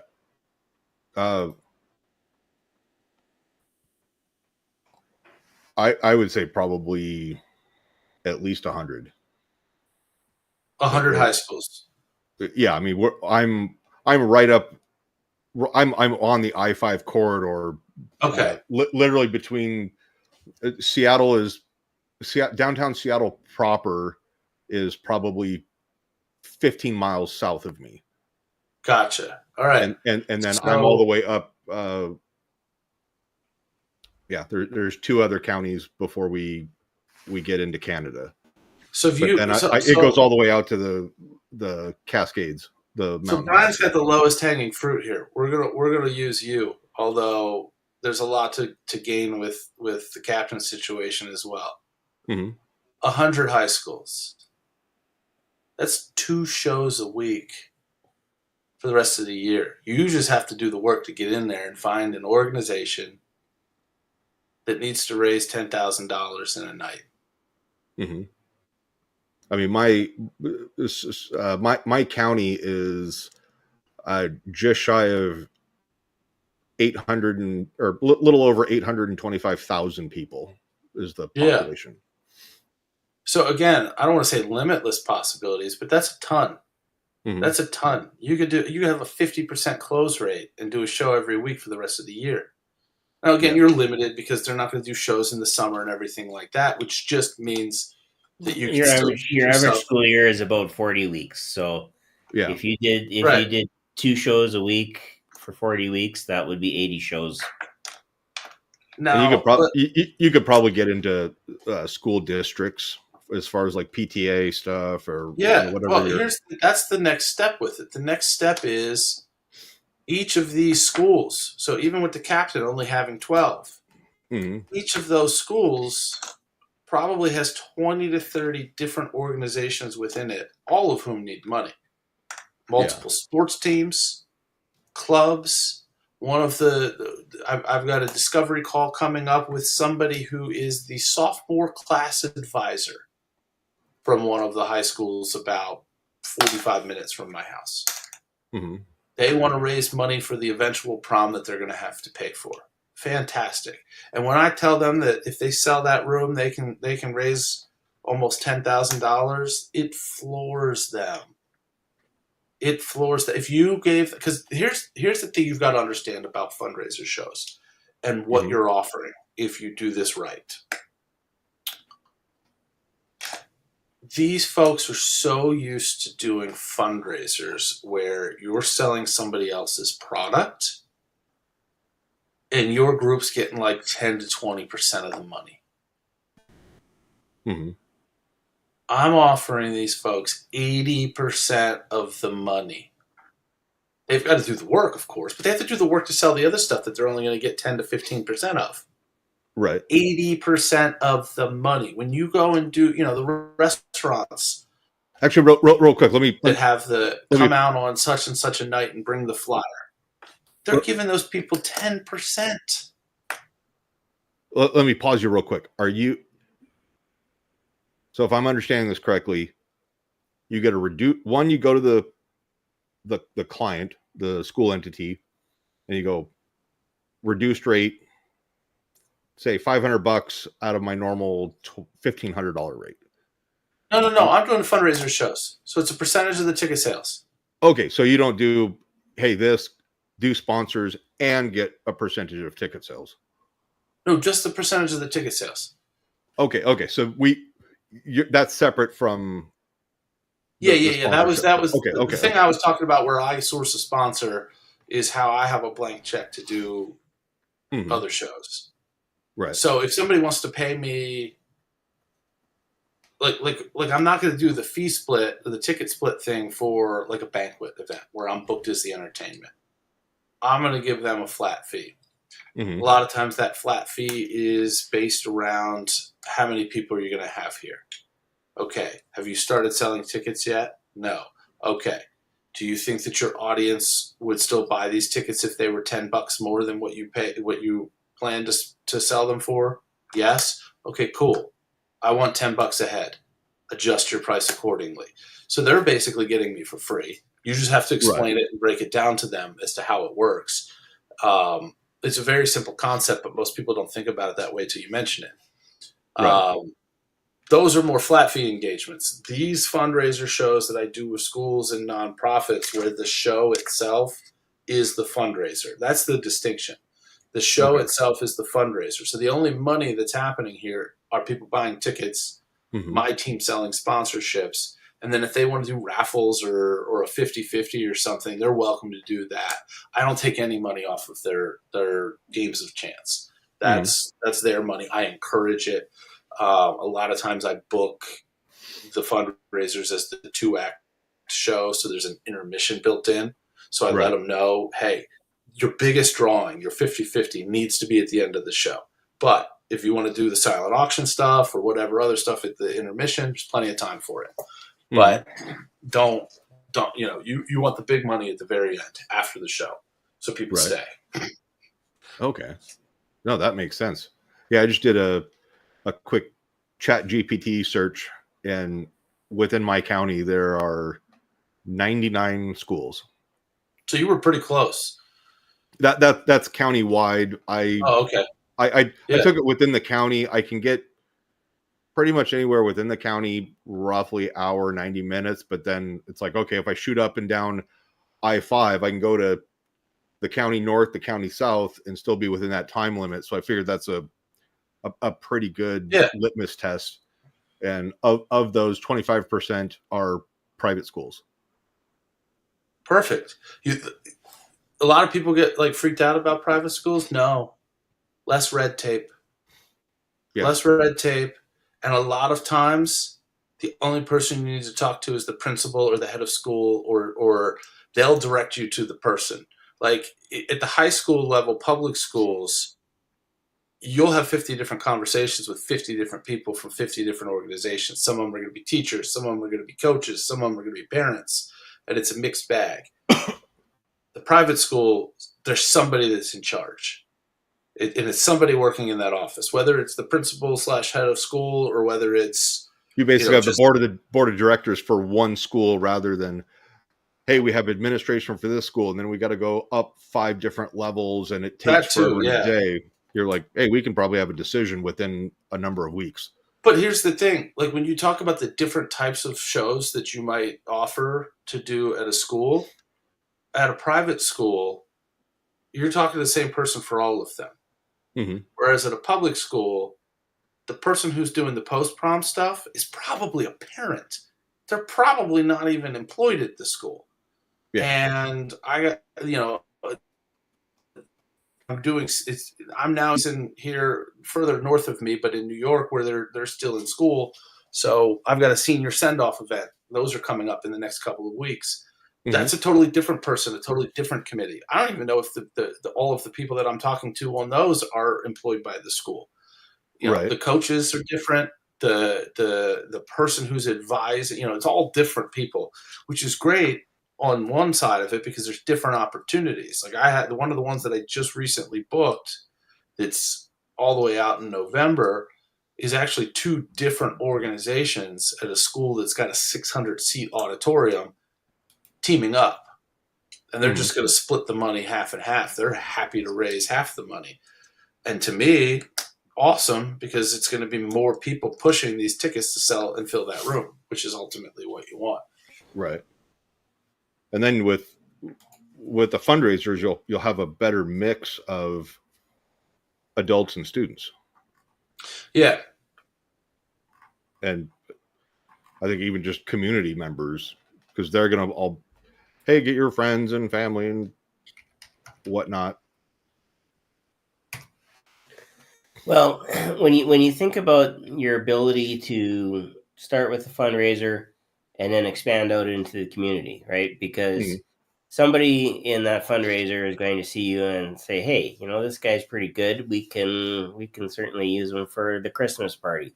And now you've got another booking, right? And you do that a number of times, all of a sudden you find out very quickly that you have a number of bookings. And of course, if you are, like Judge Mentalist said, off the top, if you're the easiest person in the world to work with, guess who they're going to want to work with time and time again, right? Mm-hmm. And that to me kind of typifies and explains a lot of Jim's success, especially in Arizona. For some reason, he always seemed to get booked in Arizona for multiple shows, but usually with the same organizations, right? Mm-hmm. And it's because they like Jim. They like working with him. Yeah. And it was you would hope that out of some of these shows you end up with a happy little accident where you're going, oh my God, I've got more work than my bandwidth is able to handle. And if that's the case, then you branch out and you share that wealth and you employ other people. Yep. And having a good network and is you can just it's kind of like what Kevin was saying at the conference. He goes, how did I get my success to be having my own show in Vegas? Because I stood on the shoulders of giants. And it's like, all right, stand on the shoulders of giants, and then you become a giant, and then you let other people stand on your shoulders. And for me, You mean I can still grow? Yeah. Anything is possible, Shawn. Yeah. You may have to Absolutely. go to Thailand for it, but anything's Again, possible. it's when you're there and when you're at that school, talk to everybody. Mm-hmm. Oh yeah. Even within that school, not just the fundraiser itself. If you want, you're there to do a fundraiser show for X, Y, and Z organization. That's when and where, if not before, you're going to find out, hey, who books your assembly programs? Because I have a show that incorporates hypnosis, and it's a ton of fun, but it's really, really, about finding your abilities and starting to do, whatever it is you want to do. And I work it into a hypnosis show, and really all it is a hypnosis show where I talk to kids about, accomplishing goals and setting goals and what they want to do with their lives prior. That's my pre-talk. That's me building rapport, is me asking them questions and talking about them. All the while when I'm getting their answers, I'm just churning routines in my head, and making sure that the people that I have up on stage are doing the things that the people in the pre-talk told me that they want to do when they grow up. Boom. Now I'm making you that thing. You want to be a firefighter? Cool. We're going to do a firefighter routine. I don't know what that would look like right now, but if that comes into play, that's how I will do it. And now I've turned these people into these students into the things that they eventually want to do. They are touching the reality of those dreams and that success right there. So Nice. You're in the room. You're making them money. Mm-hmm. And depending on how that budget works and where that money actually goes, you may have already paid for yourself. Yeah. Because you've come in there and you've helped the school and that organization raise $5,000, $10,000, $15,000, whatever it is. That's how you get the prom shows too. If you want the prom shows and the school does the post proms or the senior send off, hey, I'm your guy. I'm here. Yeah. These shows can be educational, fun, and really they're both all the time. But whether I'm laying it on thick into the world of the assembly, or whether it's just you're still learning something when you're coming to one of the purely entertaining shows. Mm-hmm. Oh, we had one school in Iowa that now thinks that their old gym is haunted. All right, tell me that story. Tina and I just had way too much fun with an invisibility routine. Well, connect us to a school near you and tell them, hey, I'm going to help you bring this hypnotist here to do a fundraiser event. You just have to let me come join. Yeah, it's I think Becca was talking about when she was either in college or high school, but yeah, that's now this is probably a question for Grant, but I know that the UK laws on hypnosis are far different than what they are. Yeah, we'll do it right. We'll figure out how to do it right. I'm sure there's some permitting that needs to be involved, and we'll do it. We'll make adjustments for tariffs too. Look, I had to bring it up. No, Brian, we were getting close to done, and we hadn't mentioned the T word. Yeah. Well. Oh no, I say it tongue in cheek. It's. Yeah. There are ways to make it happen for sure. Yeah. We'll adjust to the metric system. Yeah, exactly. Yeah, take your hands, put them like this, and move your fingers 2.6 centimeters apart. Yeah. Right? Yeah, 2.6 centimeters. That's about an inch. Yeah. There you go. And I actually joke about that because, growing up, that was when we had decided to ditch the imperial system and move to the metric system. So everybody who is my age or older will know feet, inches, yards, and so on and so forth, and the younger kids know what 2.6 centimeters is. So I'll say for those of you that are my age, that's about an inch, and for those of you that are much younger, 2.6 centimeters. Yeah. So they still get the best of both worlds with that one. No, that's Indeed. That's always a good joke in the right places. I did it last summer. It was last September. I was doing Fringe Fest in Rochester, New York. So I got to break out that joke because I was that close to the Canadian border. So at least, whether I had Canadians in the audience or not, everybody's so familiar with it because you could pay. I mean, I don't know about now, but like when I was there, so I went to undergrad in Rochester. right. So at that point in time, we still did things like pay tolls with cash. I don't think they do that anymore. It's all video and Easy Pass or whatever. Yeah. But we could use Canadian money, and there'd be a printed exchange rate at the toll booths. And I'd be lying to you if I told you that there wasn't at least one occasion where our poor college selves were like, well, we don't have any American money to go buy beer, but I do have $40 Canadian. Let's go get on the thruway and pay a toll so that we could get American change back and then go buy beer. We literally drove just for the purpose of paying a toll. Oh, so you could pay. Get change back in you could use Canadian currency and get American currency. Get American the back, exchange rate back. Oh God, that's like dumb. That's like no fee conversion. I don't know that I don't know the conversion rate was great, but we were young and we were dumb and we wanted beer and we didn't have American cash. And, well, like if you go to a currency exchange, they'll charge you for the service a little bit. It's not much, but it's like, okay, yeah, it's you don't have to pay for this currency exchange. Yeah, it worked well enough. Yep. What a bunch of dumbasses. I prefer the term resourceful. Yeah, sure.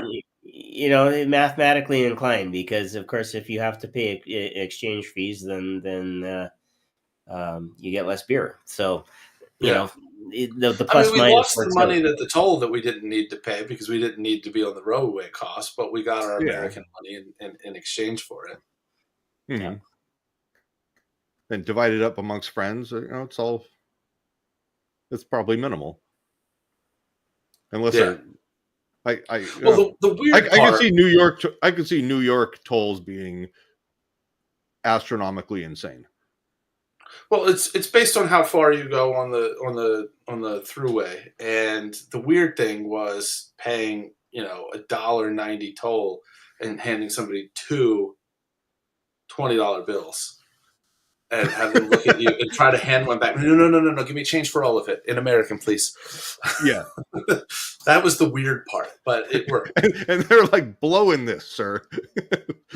No. I don't have the beer yet. That's what the cash is for, okay? Exactly. Help me out. You can come to my house and breathalyze me later, but I won't be driving. I wasn't that dumb. Mm-hmm. All good.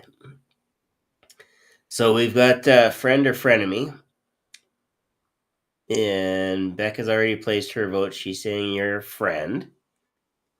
Well, Becca wasn't here when I was here last time, then, huh? I think she was. I was here, and I don't remember.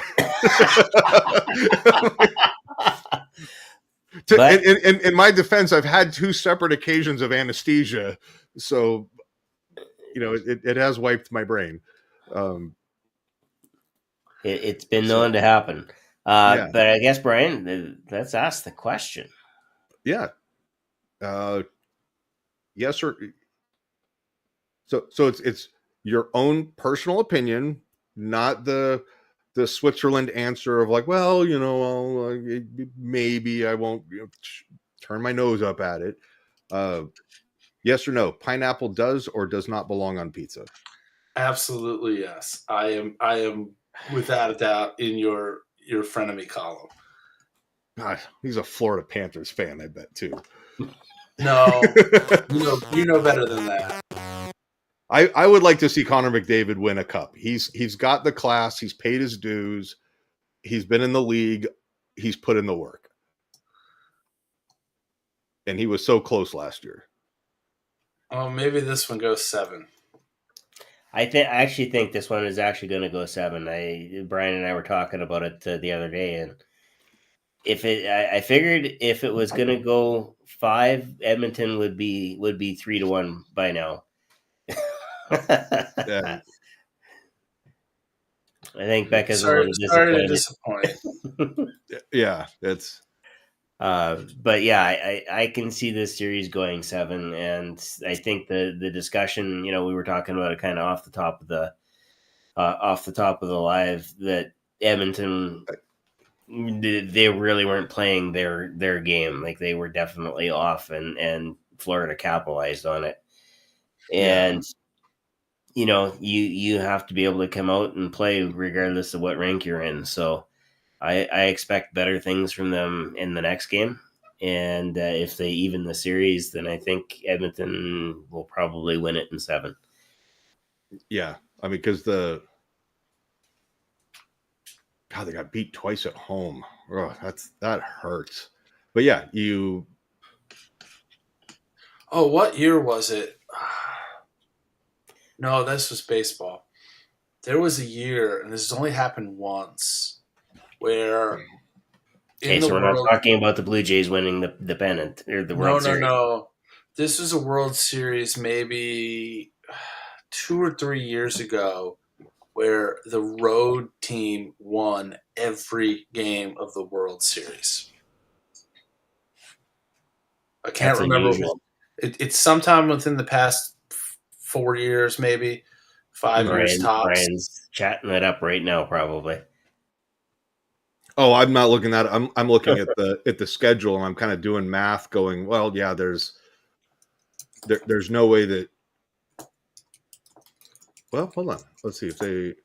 Yeah, if the Oilers won the next 2 games, okay, then Game 6 would be in Florida, and you don't want Edmonton to win in Florida. You want Edmonton to win at home. The Cinderella story. Yeah, it would be. It would be. I go back to the days when Gretzky was still playing with the Oilers, and Glenn Sather, if they had a game like that, even during the regular season, Sather would make them skate laps around the West Edmonton Mall rink all day, including Grant Fuhrer. Like, you wonder why the guy was so small. Him and Andy Moog, they used to skate right along the guys. Full pads, you skate. And so I don't care how many laps you actually do, but you are skating until I say stop. And that was part of the reason why they were as motivated to win as they were, because they all hated doing that.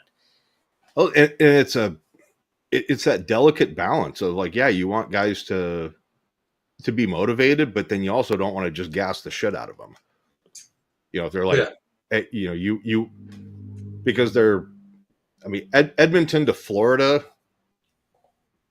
I mean, aside from the time zone, the weather and the climate is completely different, and air travel is not exactly like super restful. No, and they're probably not flying direct either. They're either going through Minneapolis or Chicago and then down. Charter aircraft, I think they might have the. If they charter an aircraft, I'm not sure that they do. Yeah, and because most NHL teams will have their own planes. I'm sure Beth, for Lord Stanley's Cup. Yeah, and going back and forth. I mean, you don't want to just. I'd be wanting to get my guys like as much rest as possible. Going like, look, spend some time with your families. Let's go review game footage. Let's keep everybody loose and focus on rehab, recovery, things like that. But yeah, it's I don't want to see Florida go up 3-1.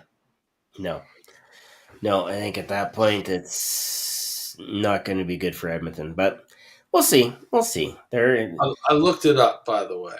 It was the 2019 World Series. The There you go. Washington Nationals and the Houston Astros. It went 7 games. The road team won every game, and the Nationals won the series. There you go. Okay, that wasn't the one that Houston got caught cheating. I don't think so. Okay. No, then they got caught cheating well before that, I think. And then it was something like they couldn't, like they were barred from the playoffs or something because of that.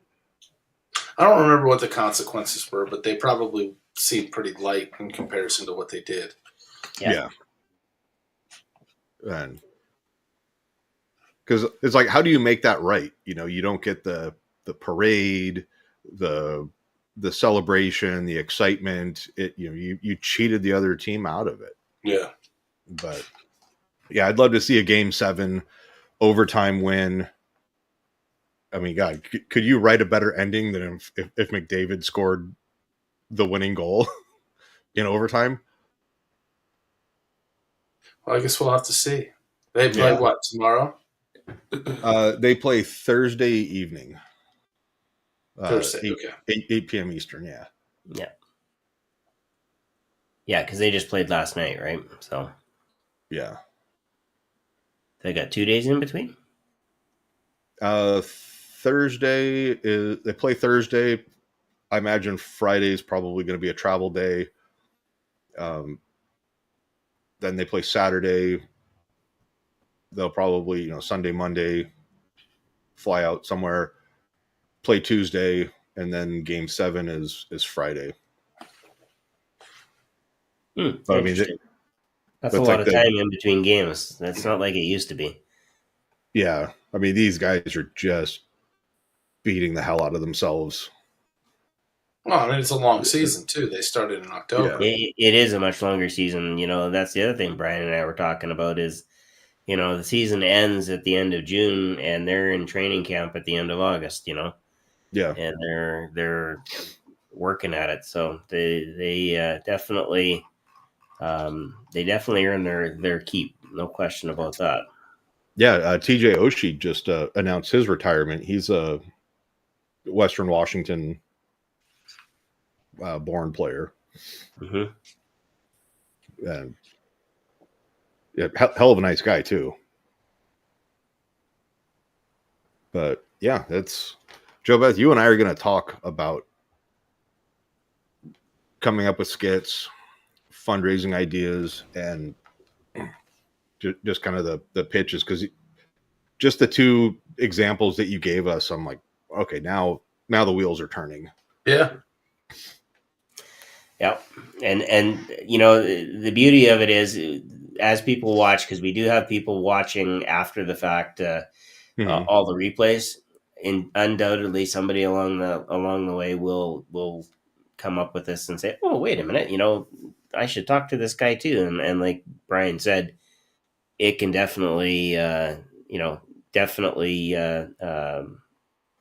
you into the judgmentalist consultant. Hey, I'm happy to help because it all elevates the profession. And,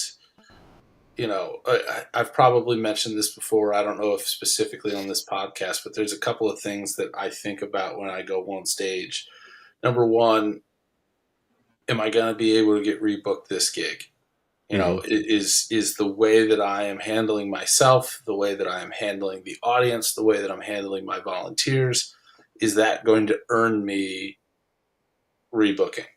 Mm-hmm. Secondly, if Shawn or Brian or any other person that's in this profession calls this venue, calls these bookers 6 months from now and says, hey, when's the last time you had a hypnotist perform for you? What's the response going to be? Did I make it easier for you guys to book that gig because of what I did? Or did I make it more difficult for you? Yeah. And then finally, my audience members, when they leave there, they've got a perception about what this thing is and whether it's a good time. So when they go, let's say, to Las Vegas and they're downtown and they're walking Fremont Street and they see the Hypnosis Unleashed poster, are they running away? Mm-hmm. Or are they running to the ticket booth and buying tickets to a show that they know they have to see? Yeah. So I try to be on the positive side of all of those things. Mm-hmm. I want to make it easier for people to want to see these shows when they go other places. I want to make it easier for performers to book at the same venues that I've booked at, of course, myself. If I can say yes to those things, thumbs up. The show was a 10, even if I thought it was a 7. Well, you're absolutely right. My last show that I did, I asked point blank, I said, would you hire another hypnotist? And the response that I got back was absolutely 100% yes. And he said, we had a comedian last year. The comedian actually totally missed. And everybody left right after the comedian was done. He said, there's people here, they're drinking, they're laughing, they're having a great time.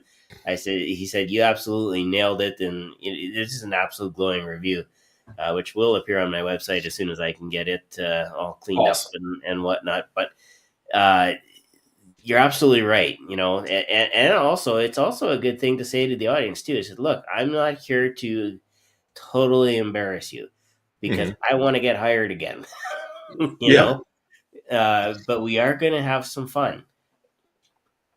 So, and I think it's just explaining to people like, look, we're going to do silly stuff on stage. You're going to make people laugh. That's what people came here to be. So if you want to be the star of the show, awesome. Yep. And make sure, because I had this issue recently, make sure that the MC that's going to set you up is going to I've had this happen to me twice in the past couple of months, where the MC decides that, hey, I'm a comedian and I'm going to talk about whatever I want to talk about. And, ooh, there's a hypnotist coming up. Close your minds. Hide your thoughts. He's going to tell everybody your ATM PIN code. And if there were anything that ever defined me as a professional, it wasn't chucking a bottle up on stage to take that guy out. In that moment, like step on it, just crumble every chance I have. Show still went well. You got to power through the crazy shit that's going to happen, even the stuff like that isn't part of your show and shouldn't be there, but inevitably it's going to happen because they're not going to listen to you no matter what you tell them to say. You hand them a card that has what they're supposed to say for your intro. Well, they're going to say whatever the hell they want before they get to the intro. So reining them in is very difficult. And just because you're a professional doesn't mean they're going to be. And again, they think that their job as the MC is to entertain people. Their job is to blend into the background. Like, I get hired to do MC gigs when I'm performing on stage. The jacket that I generally wear is a bright and bold blue. And when I'm MCing, I have a much more dull and much more subdued blue jacket that I wear. Why? Because I am not the center of attention. I am not the show when I'm the MC. I'm here to get us through the night smoothly. And I'm not saying there won't be some well-timed jokes in there, but it's not my show. And a lot of MCs miss that mark. So be prepared for that too. Yeah. Because that's a reality. 100%. All right. We've got one last little bit that we do. We typically finish off with some hypnosis. Sweet. If you're up for it. If you want to lead us in a short, either fun or therapeutic, I'm going to guess fun based on your personality. Just a little quick session on anything. It's your choice. We will throw it over to you. But before we do that, we have this thing called a disclaimer. And I always like how Mike Mandel reads it out, disclaimer. But really, the gist of it is this, especially if you are watching or listening after the fact. Hypnosis relies on your focus. So if you are driving, if you are cooking, if you are chopping vegetables, and we've had this happen. I had this happen on TikTok live. I made a joke about it. I said, if you're cutting vegetables, and one of the ladies wrote back, "Well, I am actually cooking. I'm chopping broccoli right now." I said, "Well, stop it." Yeah. Prepare dinner and either come back. turn me off or but don't do both, because I don't want you cutting a finger off or something like that. But if you're doing something that requires your focus, stop listening now. Yeah. You can Do not you can drive. come Do back. not operate heavy machinery. Yeah, you can come back to us after and definitely participate. But for those of us that are here, that are live right now, it's going to be in the world. yeah, you Yeah. are going to get yourselves into a nice, comfortable spot and enjoy. Joe Beth, we'll turn it over to you. All right. I was unprepared for this, but we're going to go with it. That's all right. So everybody that's out there, I want you to find yourself a comfortable seat. You should be sitting while you're doing this. Have yourself seated with both of your feet flat on the floor. Don't cross your legs. Just have them there. Put your hands separate from each other, each one on one of your knees. Everybody take a deep breath in. And slowly, slowly relax that breath. I want you to take one more deep breath in, this one a little bit longer, a little bit deeper. Hold it to the count of 4. When you release that breath, release it even more. I want you to imagine all of the air just flowing out of your lungs. Just clear it out so that you're ready to go for that next deep breath. And this time, as you let that deep breath out, allow your eyes to slowly close. As your eyes are closed and that breathing continues, I want you to just feel every essence of your body. I want you to feel and realize the contact that your hands are making on your knees, the feeling of that chair, maybe a couch or a cushion underneath of you. Just feel yourself sink slowly into that seat. You should feel a wave of relaxation just roll through your body.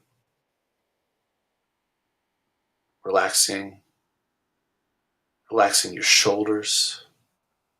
Let that relaxation work its way out from your shoulders to your arms, all the way down to those hands that are still there on your knees.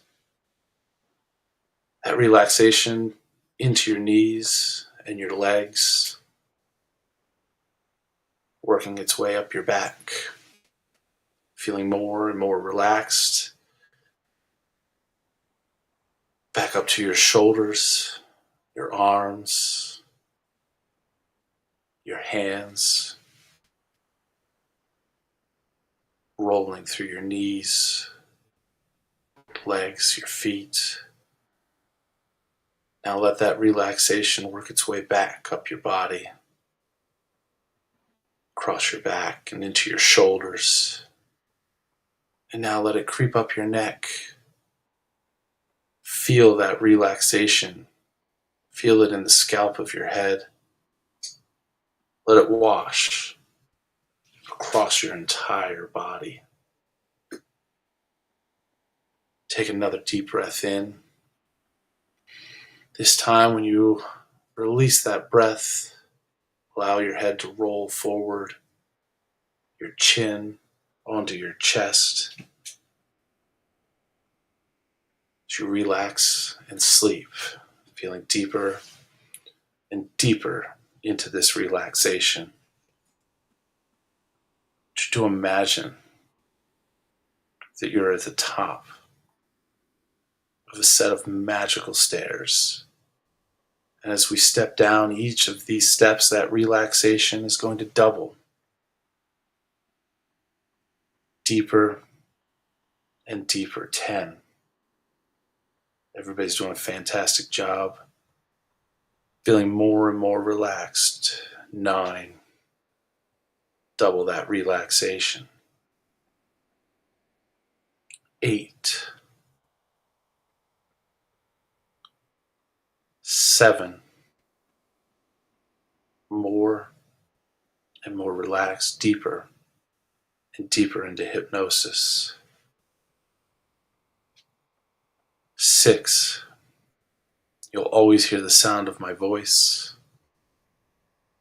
5, if you ever lose the sound of my voice, it will return when you're ready for it too. 4, 3. Now I want you to imagine,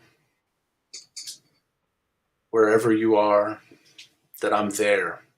I'm in the room with you. And I'm coming up to your wrists and your hands. And I've got a bunch of balloons, and they're filled with helium. And I'm going to come and tie one of these balloons around one of your wrists. And it's going to make your wrist and your arm start to feel lighter and lighter. And every word I say is going to pump more and more helium into that balloon, into all of these balloons. In fact, I'm going to tie another balloon around that first one, drawing your hand up. It may even begin to float up off of your lap and into the air. The higher that hand goes, the more relaxed you feel.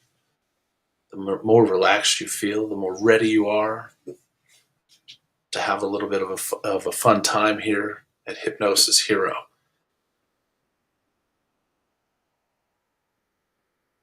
Shawn, why don't you jump in and take over? And as you continue relaxing, knowing that this peaceful feeling that you have right now is something that you can quite easily tap into anytime you want. All you need to do is the following, and you can do this with us.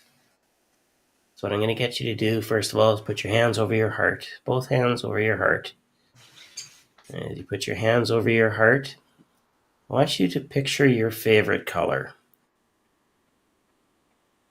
Your favorite color, if you don't have a favorite color, it could be any color. And the cool thing about this is, in your mind, you're going to spread that color, whatever it is. It could be just a pattern even. You're going to spread it all over so that whether you are looking forward, side to side, up or down, behind you, you can do a complete 360. All you're going to see in your mind is that color. And with your hands over your heart and that favorite color in your mind, take in a nice deep breath. And that peace that you feel is now something that you can access at any time. And I call this the gift because I give this gift out to everybody who volunteers for my show. You can use this peaceful feeling to recharge during the day.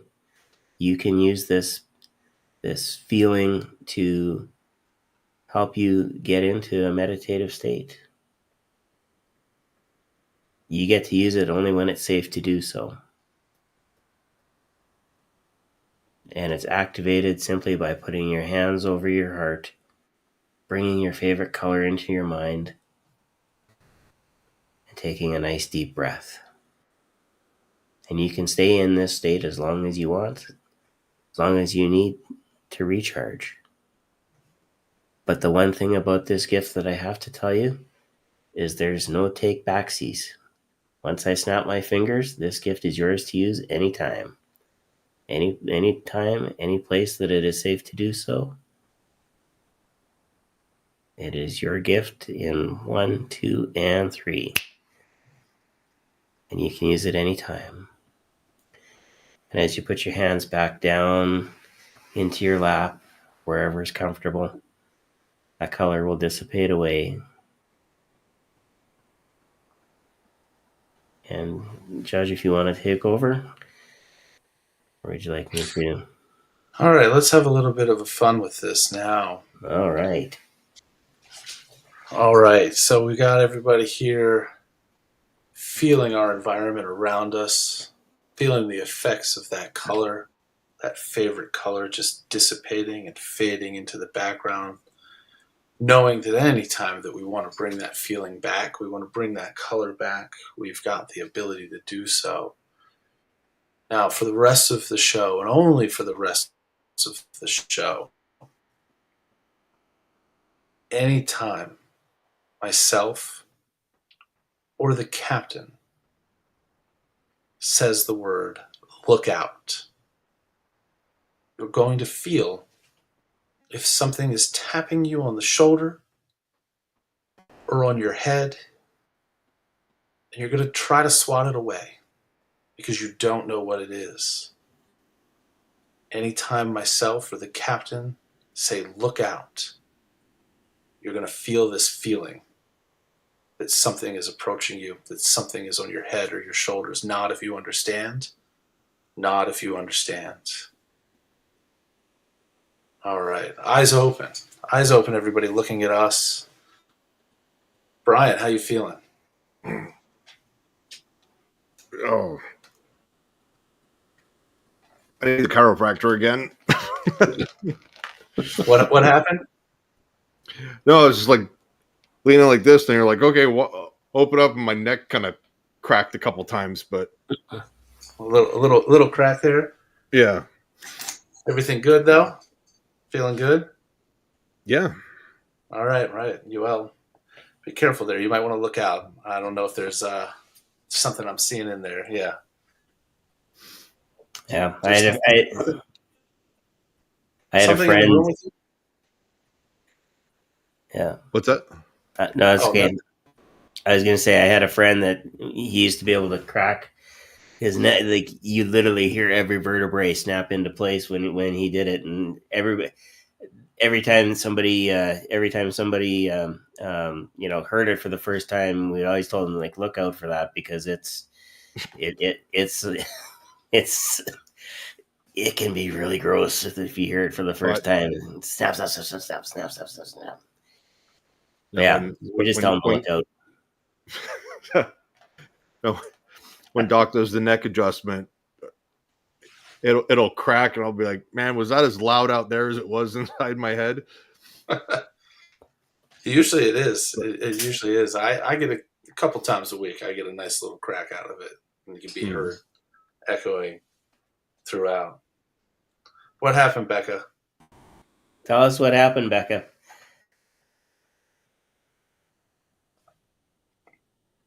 We got to wait for all of her stuff to get through cyberspace and across the Atlantic. Yeah, we're sending messages literally in a bottle here. Yeah. Well, while we're waiting for Becca's reply, for those of us that are going to be joining in next week we have Tracy Beach, excellent hypnotist out of the GTA area, and fellow Canadian. We met at Hypnotized a number of years ago.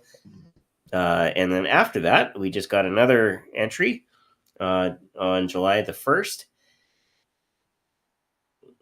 Literally, well, you should look out for that, Becca. Yeah, you definitely need to look out. Are you feeling that tickle too there, Brian? No, I'm hearing the dog. He's sitting here growling. He's like, "Roar." I'm like, what is it? He probably senses something is afoot. I didn't know we were going to hypnotize the dogs too.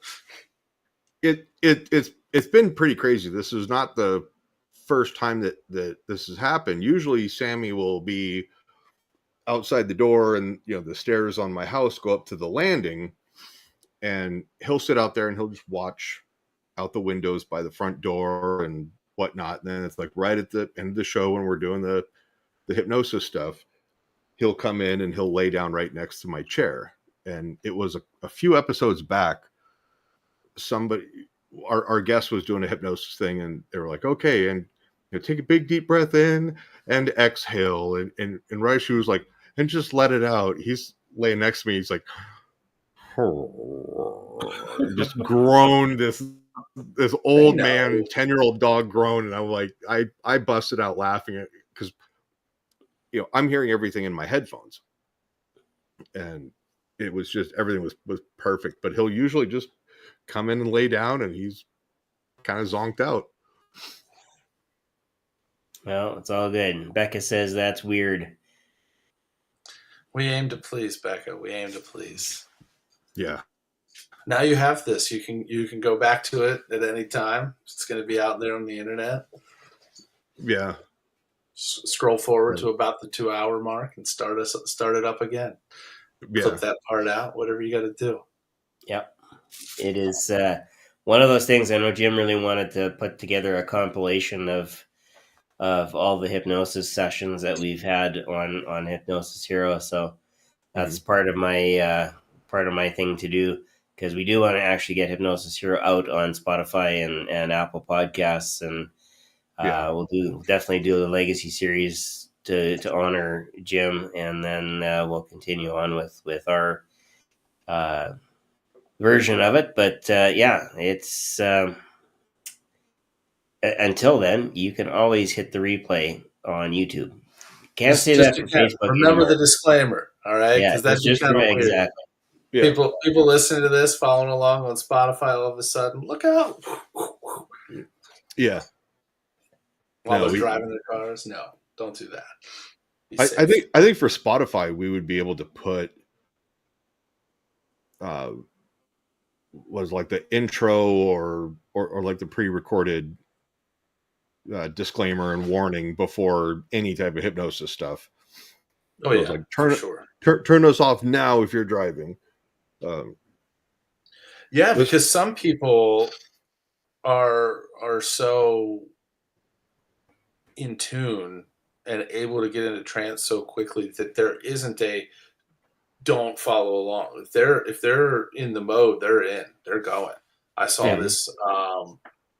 I saw this at Heartland when Terry Stokes was doing a show for everybody, and he's got his volunteers up on stage, and then he gets through his induction and is starting to work with people, and then all of a sudden, a row behind me, there's action happening. Of course, he picks up on it. He's a 55-year veteran of the industry, to identify somebody in trance in the audience and then just work that. It was so much fun. Yeah. Yeah. Well, and it for those of us that are newer, it never hurts to have a lookout on either side of the stage, just to how about with the spotting of some of those things. I did actually have one jazz hands would be like right. Yeah, well, I did have somebody scoot out of my show last show, and it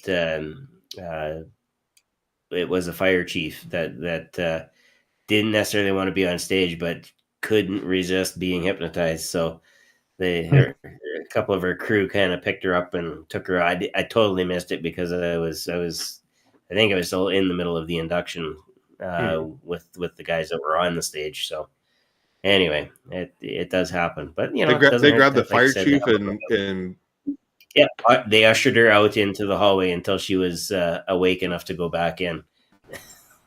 Oh wow! So they told me this after the fact, which is good. So she figured at some point paying attention to what's going on in your audiences. Yep. So could you have that as part of your opening monologue or pre-talk, whatever you want to call it, to be like, look, if there's somebody in the audience that kind of nods off or gets comfortable, like, yep, well, it's in there. Let them, let them be. And yep, that is always a message that's in there. Just make sure that they're not falling out of their seat, and then let me know, right? So, and then eventually you get jazz hands, and it gives you a few more lookouts in the crowd. So yeah. So I did a show once. It was last year, and it was a wedding where they were set up in somebody's backyard, and not like a little backyard. They had big tents up and all this other stuff. And when they knew that I was doing a hypnosis show there, so it wasn't like when Jason O'Callahan does the ones where he's like, "Oh, hey, surprise everybody! I'm the hypnotist. This is what we're gonna do." Blah blah blah blah blah. These people knew. Mhm. So chairs got set up, and I leave, and I come back like 10 minutes later, and these chairs are filled. And I'm like, and I go up to everybody. I'm like, you know what these chairs are for, right? Yeah, the hypnosis show. You know these chairs are for people that I'm going to hypnotize. Yeah. And you're good to be here. Yeah. Okay, cool. Let's go. So I started the show, chairs filled with volunteers. And, obviously I changed on the fly my pre-talk because you had to. The whole point is to encourage people to get up on stage. Well, I already had people on my stage, so to speak. And I said, look, since normally this is a volunteer thing where everybody gets an opportunity, first come, first serve for these chairs, anybody out there that didn't get a chance to get one, because, well, here we are, follow along if you want to. You may be sitting in one of these chairs at the end of the night. And sure enough, I had 3 people that I knocked off and 2 people that I brought up from the audience because they got there, and the people that were originally in the chairs didn't. And it was a fun time, but you have to be watching for that and know, obviously it's tougher in some settings because if you've got lights coming at your face, you can't see the audience that well. Mhm. So do what you got to do, figure it out, step out of those lights, make sure. One of the fun things I see, and I don't know how much he's using this legitimately and how much he's just doing this because he wants to do it. But like Kevin in his shows at the Four Queens will literally turn to the audience and kind of be like spacing people out and be like, everybody good over there, everybody good over there. And then he gets everybody in the audience to go do the wave. Mhm. Oh, it's the funniest thing of it. Yeah. No, Kevin puts on a good show. Yeah. Oh, 100%. And then there's also some of the audience participation where he's like, all right, guys, like, how do you want the show to go? Do you want to do, option A or option B? Most people usually choose option B, and then it's like, all well, right, it is Hypnosis Unleashed, Mm-hmm. So. No, he does a great job. And actually, Salish, Juwan flew into town Sunday. And so I was able to have dinner with him.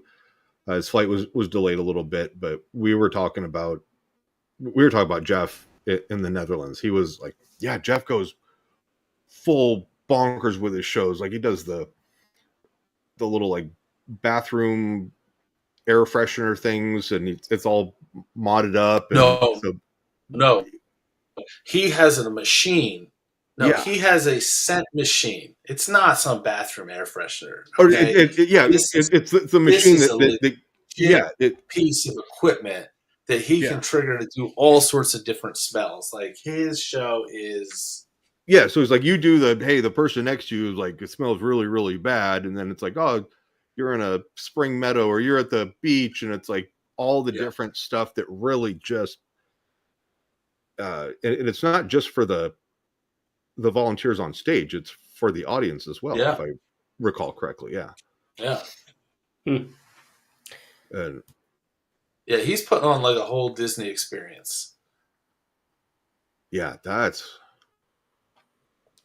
We have to get him on the broadcast here, but I think he's even further out than Becca is. Like he's a couple of time zones on the other side yet, so well, what you have to do is you have to line it up so you get him when he's in the States. Yeah.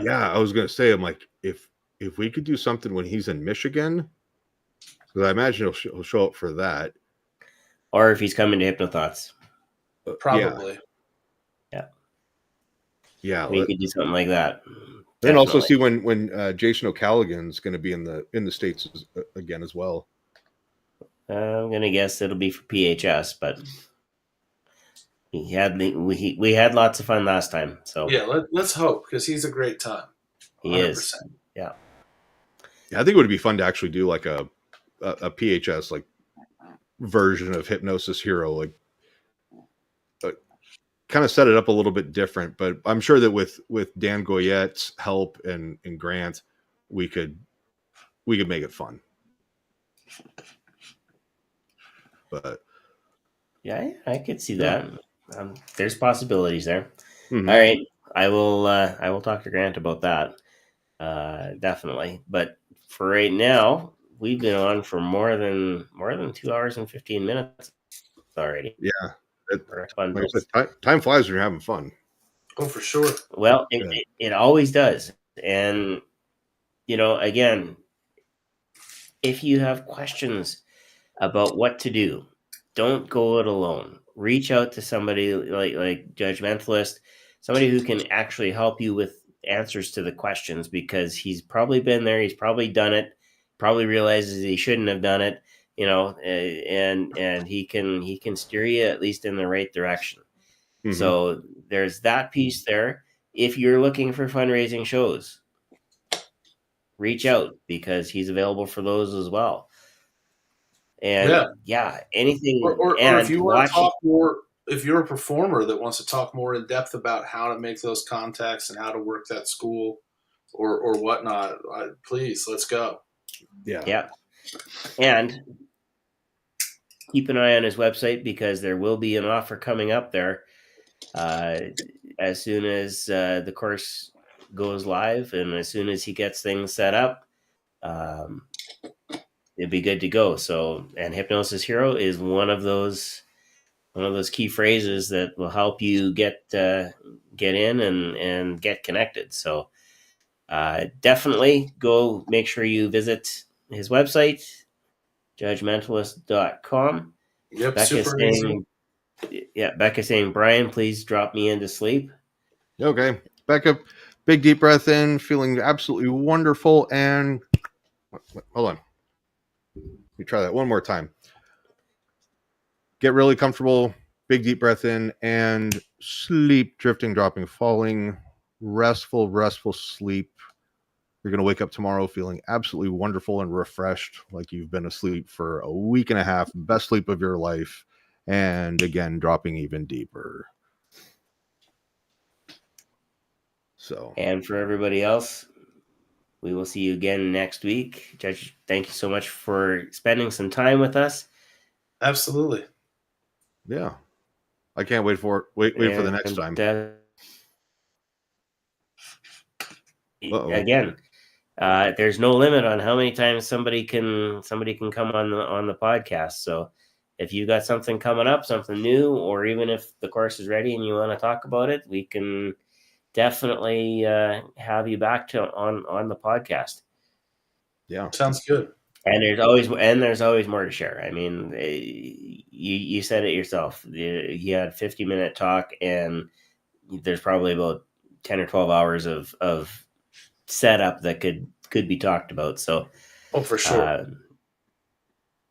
So definitely there is that. So that in mind, we will see everybody next week. Our guest will be Tracy Beach, and take care, stay well, be awesome. Stay free, everybody. Good night, everybody.